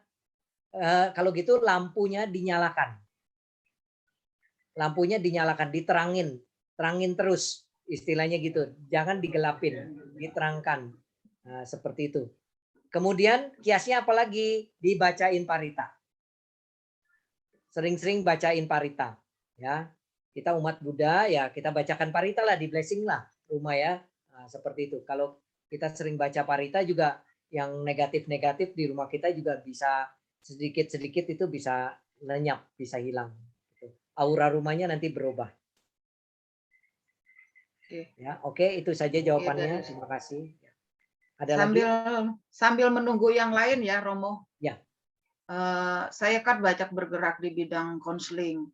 Saat ini banyak permasalahan yang terbesar ini adalah keinginan bunuh diri. Jadi cukup tinggi sekarang ini. Di masa pandemi lebih-lebih. Apakah hal ini bisa juga ditinjau dari Feng Shui? Kalau Feng Shui itu tidak sampai ke sana, Miss Yuri. Karena keinginan bunuh diri itu faktor psikologi. Ya, misalnya tekanan mental atau depresi dan lain sebagainya gitu ya. Tapi kalau misalnya kita mau menyelaraskan energi dia, misalnya dia dalam proses penyembuhan nih ya, itu kan harus dibantu dengan psikologi secara medis gitu kan, nggak bisa hanya secara Feng Shui. Nah, kita harus bantu atur dia, misalnya letak tidurnya, posisi tidurnya dan lain sebagainya yang diselaraskan dengan dia. Diselaraskan dengan dia, jadi dia bisa tidur bisa lebih pulas, dia istirahat bisa lebih bagus. Nah, kalau dia bisa istirahat dengan bagus, biasanya energi positifnya pagi hari dia lebih banyak, jadi lebih segar lah, begitu. Ya, lebih segar. Nah, makanya paling kalau Feng Shui itu bisa bantunya seperti itu. Terus diselaraskannya dengan apa? Dia misalnya depresi atau apa? Feng Shui-nya apa? Oh, berarti di rumahnya kita harus kasih beberapa kias untuk Feng Shui seperti misalnya akuarium. Nah, akuarium ini kan bisa membuat orang lebih rileks, lebih tenang. Nah, itu bisa seperti itu kalau dihubungkan ke Feng Shui-nya. Seperti itu. Tapi walaupun ada akuarium, kalau pemecahan permasalahannya itu tidak di akarnya, itu juga sama aja, percuma. Jadi tetap harus di akar permasalahannya. Artinya apa? Di medisnya juga ada, di Feng Shui-nya juga bisa kita bantu. Biasanya begitu. Terima kasih Romo. Ya. Ini kita bisa bersinergi ceritanya ya Mo ya. Ya. Jadinya. Oke, beralih ada pertanyaan lagi di chat. Namo Buddhaya, Romo mau tanya, kenapa meja altar leluhur yang baru meninggal harus menghadap ke pintu? Ya, sebetulnya yang harus menghadap ke pintu itu adalah meja altar dewa, dewa dewi. Kalau meja altar leluhur, ya meja altar leluhur biasanya nggak harus menghadap ke depan. Tapi kalau kebanyakan orang hadap ke depan, kenapa? Karena dia nggak punya altar dewa dewi gitu di rumahnya. Kebanyakan orang dulu kan cuma punya meja abu leluhur. Nah, kenapa seperti itu? Karena rumah zaman dulu itu biasanya ada palang di bawah pintunya. Jadi kalau orang mau masuk ke rumah itu, dia harus langkahin palang itu. Dia harus langkahin kan. Nah, pada saat dia melangkah, dia pasti ngelihat ke bawah kan supaya dia nggak kesandung palang pintunya itu. Nah, pada saat dia menghadap ke bawah, kepalanya kan pasti agak menunduk. Itu di depannya altar leluhur. Artinya dia memberi hormat kepada altar itu, kepada leluhur itu. Itu tujuannya. Kenapa meja leluhur itu ditaruh di menghadap pintu masuk? Karena dulu rumah itu punya palang pintu itu. Begitu, palang pintu. Jadi biasanya menghadap ke depan gitu ya. Ya, kalau misalnya kalau leluhurnya lahir di alam dewa, itu berarti kan dia seperti punya altar dewa di rumahnya. Tapi kalau leluhurnya lahirnya di alam yang tidak menyenangkan, berarti sebetulnya dia nggak punya kekuatan altarnya itu untuk istilahnya ya memberikan energi gitu. Makanya teman-teman sekalian, saya sarankan juga taruh altar itu di medan magnetik yang positif. Jadi tambah kuat. Altar kita punya kekuatan. Begitu altar di rumah kita. Makanya ada orang bilang, altarnya manjur. Berarti dia posisi altarnya itu berada di sudut atau berada di tempat yang energinya positif. Itu bisa tahu dari mana? Ya kembali lagi dari tanggal lahir orang tersebut gitu. Karena tiap orang punya medan magnetiknya berbeda. Nanti bisa dihitung gitu ya, bisa dihitung. Nah, ini memang kalau mau bisa seperti itu memang perlu belajar ya, memang perlu belajar, perlu latihan begitu ya, seperti itu. Ya, saya pernah buka kelas tapi sekarang karena Covid kemarin saya belum buka kelas lagi. Mungkin suatu saat saya bisa buka kelas nanti di Tangerang atau di Banten gitu ya, istilahnya begitu. Ya, nanti akan diumumkan gitu ya, kalau misalnya ada buka kelas mau belajar, yang mau ikut belajar ya silakan. Paling tidak bukan mencetak untuk jadi tukang hong shui, bukan, tapi paling tidak kita mengerti dan buat diri kita sendiri dan keluarga kita, itu aja, gitu aja ya. Seperti itu ya. Silakan Ko Yuri ya. Masih Ko Yuri lagi? Ya mau Ko Yuri, lagi nih silakan. mau tadi ngomongin medan positif dari misalnya kalau satu rumah isinya 4 orang mau. Berarti itu medan positif dari kepala keluarga itu ya Mo ya? Begini, bisa 4-4-nya dicari. Tapi biasanya ahli feng shui dia nggak mau repot, Ko Yuri. Biasanya dia udah pukul rata, pokoknya bapaknya aja, karena dia pusing ngitunginnya setiap orang. Nah, biasanya kalau saya biasanya itu saya hitung misalnya kamarnya aja, misalnya anaknya punya kamar sendiri. Nah, itu baru saya hitung tuh. Dia punya pacenya buat anaknya di kamar itu. Tapi kalau yang ruangan lain dihitung dari yang tuan rumahnya, dari papanya. Nah, seperti itu Ko Yuri. Karena kalau masing-masing dihitung suami istri itu juga beda tuh, bisa beda. Kan nggak lucu ya tidurnya istri di mana, suami di mana, karena makanya diambilnya dari suaminya atau yang mencari nafkah di rumah itu. Misalnya yang mencari nafkah justru istrinya, suaminya hanya di rumah saja. Maka yang dilihat adalah feng shui atau pace dari istrinya justru. Atau dia single parent, maka yang diambil berarti istrinya. Begitu ya, Ko Yuri. Oke, makasih Mo. Baik ya. Oke, pertanyaan dari chat sudah ada lagi. Oh ya, Ko Teddy ya. Ko Teddy Ya, Romo silakan. mau nanya. Kan kalau di perumahan kan pintu utama berhadapan sama seberang tetangga, pintu utamanya berhadapan tuh. Harus dikias nggak, Romo? Ya. Baik, dikias. Karena itu adu kekuatan. Kalau enggak yang dia bangkrut atau kita bangkrut. Begitu. Itu adu kekuatan. Syukurnya kalau di depan rumah kita dan depan rumah dia itu ada jalan raya yang sibuk. Maksudnya mobil selalu lewat. Nah, itu energinya udah pecah itu. Tapi kalau yang sepi tempatnya itu energinya kuat sekali, dua-duanya tarik-menarik. Nah, biasanya pasangin kaca cekung. Kaca cekung ya. Pasangin kaca cekung di pintu utama. Tapi kalau misalnya selama ini nggak pengaruh, malah yang bangkrut dia seberang terus, yang bangkrut orangnya ganti-ganti terus. Berarti kita kuat tuh. Berarti energi rumah Ko Teddy itu kuat berarti.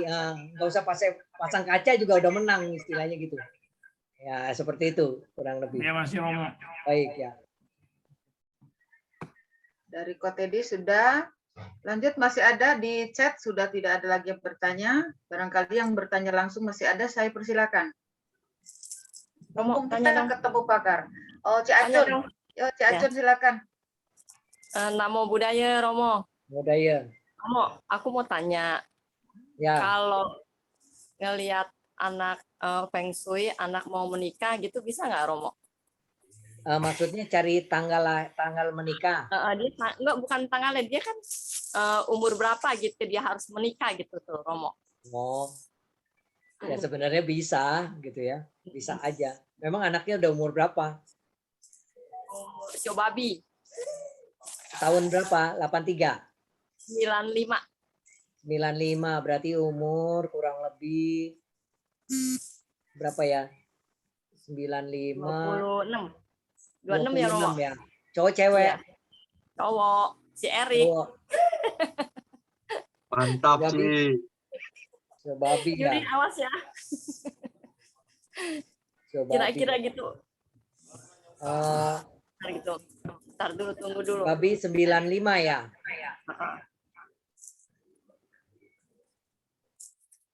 Tahun depan bisa dapat. Tuh. Udah ada Mo calonnya Mo. Sadu. Heboh. Host, Mo. Romo, Romo, terus gini nih Romo. Ya. Dia itu kan bantuin aku ya. Bantuin Ya. usaha toko. Ya. Di spare part gini. Ya. Maksudnya dia cocok nggak gitu Romo? Tokonya spare part kan ya, C. Acun ya? Nah, dia cocok nggak di situ gitu? Sebentar. Sebetulnya dia kurang cocok. Terus? Dia kurang cocok Solusinya sebetulnya. gimana Romo? Kalau mau dia coba buka usaha lain juga. Tapi tetap jangan ditinggal karena bantu Ciacun kan. Nah, nggak bisa Kenapa dia bisa juga tetap bertahan di tempat itu di toko Ciacun? Karena Ciacunnya masih ada. Ya. Nah, yang dikhawatirkan setelah Ciacun tidak ada, maka secara feng shui-nya itu ya, secara pacenya itu berubah. Dia yang jadi mengepalai. Kalau sekarang kan Ciacun yang mengepalai, dia hanya membantu. Ini beda.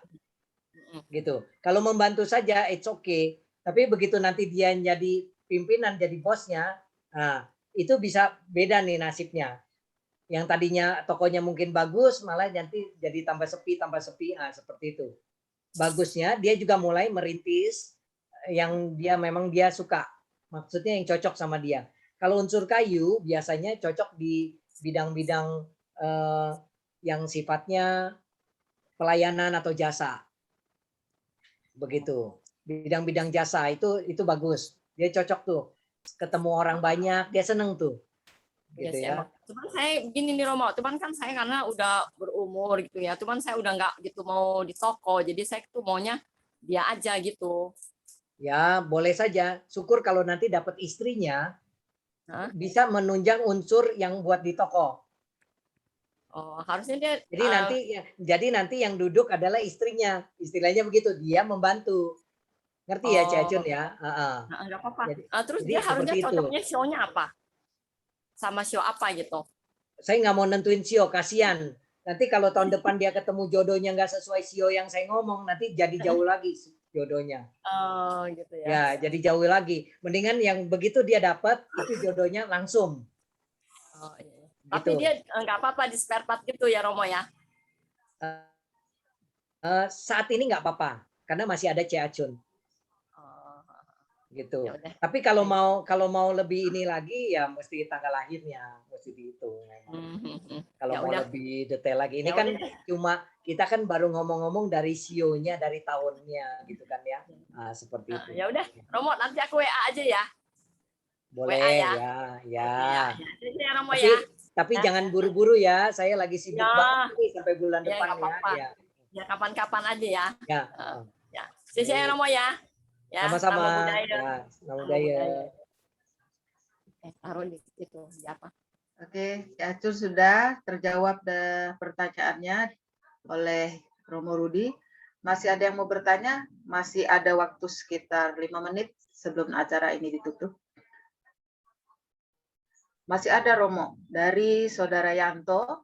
Romo mau tanya, apakah antara feng shui dengan karma itu berlawanan atau saling berkaitan? Terima kasih Romo. Saling berkaitan. Orang kalau karmanya tidak baik, dia tidak akan dapat feng shui yang bagus. Jadi jangan dibalik. Feng shui itu tidak merubah karma. Ingat nih ya teman-teman sekalian, feng shui tidak merubah karma. Tapi karma bisa merubah feng shui. Kalau kita banyak perbuatan baik, ya banyak perbuatan baik nih, melakukan perbuatan baik. Yang tadinya kita mungkin punya rumah feng shui-nya nggak bagus, tapi karena kita banyak perbuatan baik, berarti kan kita membuka pintu rezeki kita, hoki kita jadi bagus. Akhirnya kita punya pekerjaan bagus, punya gaji bagus, akhirnya kita bisa pindah beli rumah yang lebih baik. Makanya itu dikatakan karma merubah feng shui. Jangan dibalik. Feng shui tidak bisa merubah karma, tapi karma bisa menentukan feng shui seseorang. Makanya Sang Buddha, saya katakan tadi di awal, di dalam Manggala Sutta dikatakan hidup di tempat yang sesuai berkat jasa-jasa kehidupan lampau. Artinya apa? Kita dapat feng shui yang bagus itu berkat karma kita. Begitu, berkat karma kita. Jadi teman-teman sekalian, kalau sekarang kita lihat ada orang kaya, feng shui-nya bagus apa, itu karena karma dia. Dia banyak berdana, suka banyak perbuatan kebaikan. itu karmanya menuntun dia terlahir di feng shui yang bagus. Begitu. Dia menuntun dia dapat tempat yang bagus feng shui-nya. Nah, seperti itu. Bahkan ada orang yang baik, dia nggak ngerti feng shui, tapi orangnya baik. Ya, begitu dia dengar apa namanya seminar tentang feng shui apa, kemudian dia tanya-tanya gitu, ternyata tanpa sengaja dia punya rumah feng shui-nya semua bagus. Nah, inilah dibilang orang nggak lari dari karmanya. Kalau memang orangnya baik, karmanya baik, dia bisa tanpa sengaja dapat feng shui rumah yang bagus. Ada tuh yang begitu tuh. Nah, jadi teman-teman sekalian, kalau mau dapat feng shui rumah yang bagus atau mau feng shui kita bagus, kehidupan kita sukses gitu ya, itu perbaiki dulu karma kita. Ya, banyak perbuatan baik itu pasti akan mendukung nantinya. Ya, akan mendukung. Apalagi karakter. Kalau kita kan perbuatan baik berarti karakter kita semakin baik kan. Nah, attitude kita semakin bagus. Karakter dan attitude ini, wah ini menjadi faktor kesuksesan yang paling utama. Ya, nah, habis itu mau beli rumah yang feng shui-nya kayak gimana juga bisa deh. Ya, seperti itu. Jadi karma itu bisa menuntun orang ke feng shui yang lebih bagus. Jadi itu jawabannya ya. Baik. Oke, Romo Rudi Arianto, Bapak Ibu Saudara, saya kira cukup pembahasan kita pada malam hari ini dalam acara webinar yang diselenggarakan oleh Forum Umat Buddha Banten Barat. Ini adalah suatu pengetahuan, penambahan wawasan kita. Ternyata ilmu feng shui yang sudah dikenal sejak dahulu masih bisa relevan dengan dunia saat ini. Paling tidak Bapak Ibu yang bisa kita simpulkan dari pertemuan kita, marilah jadikan pengetahuan kita ini tentang feng shui ini untuk bisa menolong diri kita sendiri dan juga bisa menolong orang lain. Ya, pengetahuan ini adalah salah satu yang sangat penting. Kedudukan kita sebagai individu, kedudukan kita sebagai makhluk sosial. Salah satu yang juga terpenting ditutup tadi adalah karma merubah feng shui, tetapi belum tentu feng shui bisa merubah karma. Itu adalah sesuatu pemahaman yang bagus untuk kita, menambah pengetahuan kita, pemahaman untuk kita berubah menjadi orang yang lebih baik, menjadi orang yang bisa memberi manfaat bagi orang lain. Saya kira itu ya Romo Rudi Arianto, ini satu pertemuan yang sangat baik. Mudah-mudahan nanti saya minta Ci Jenny, Ko Teddy tidak bosan-bosan untuk menyelenggarakan ini. Karena ini adalah satu pengetahuan yang penting bagi kita. Ya, nanti kita bisa laksanakan dalam pertemuan-pertemuan berikutnya karena masalah feng shui ini cukup luas. Apalagi kalau kita melihat tadi yang bertanya tentang shio, itu pun bagian dari feng shui. Belum lagi fase. Ini satu hal yang penting buat kita. Ya paling tidak seperti tadi, kita bisa bermanfaat untuk orang lain, bisa menolong diri sendiri, dan bisa menolong orang lain. Supaya kita menjadi makhluk yang lebih bermartabat dan mulia. Begitu.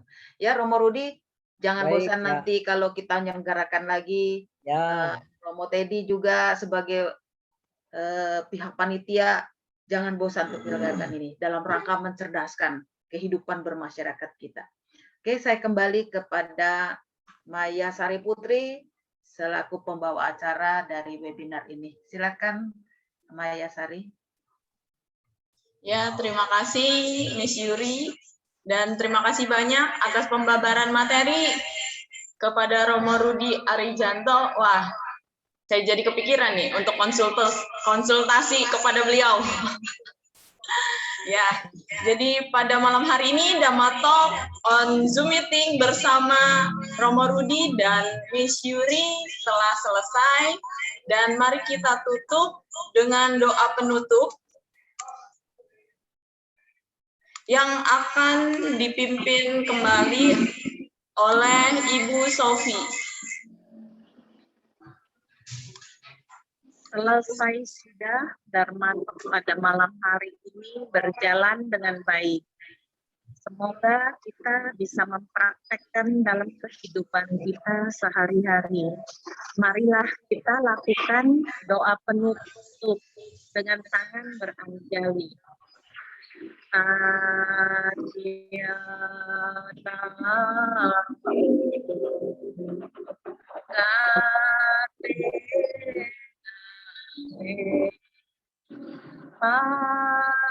Paragate Parasamgate Bodhiswaha Tatyata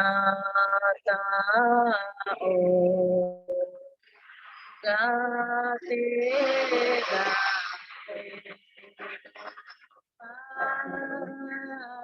Gate Parasamgate Bodhiswaha Tatyata O Gate Paragate Parasamgate Bodhiswaha. Doa selesai. Sebelumnya saya minta maaf karena kondisi saya lagi di puncak. Mungkin pada saat tadi doa pembukaan agak terputus-putus. Sebelumnya saya mohon maaf. Terima kasih. Ya, terima kasih kepada Ibu Sobi. Selanjutnya, sebelum kita mengakhiri Dhamma Talk pada malam hari ini, saya meminta kepada Romo, Ramani, Bapak Ibu untuk membuka kamera karena kita akan melakukan sesi foto bersama.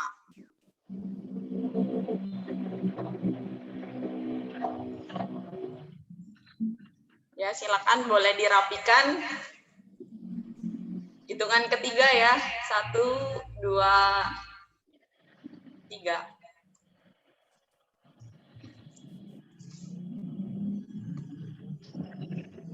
Sekali lagi ya. 1, 2,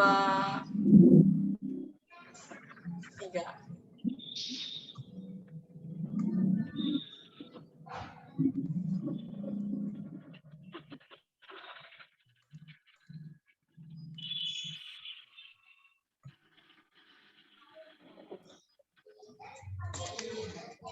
Ya, hadirin.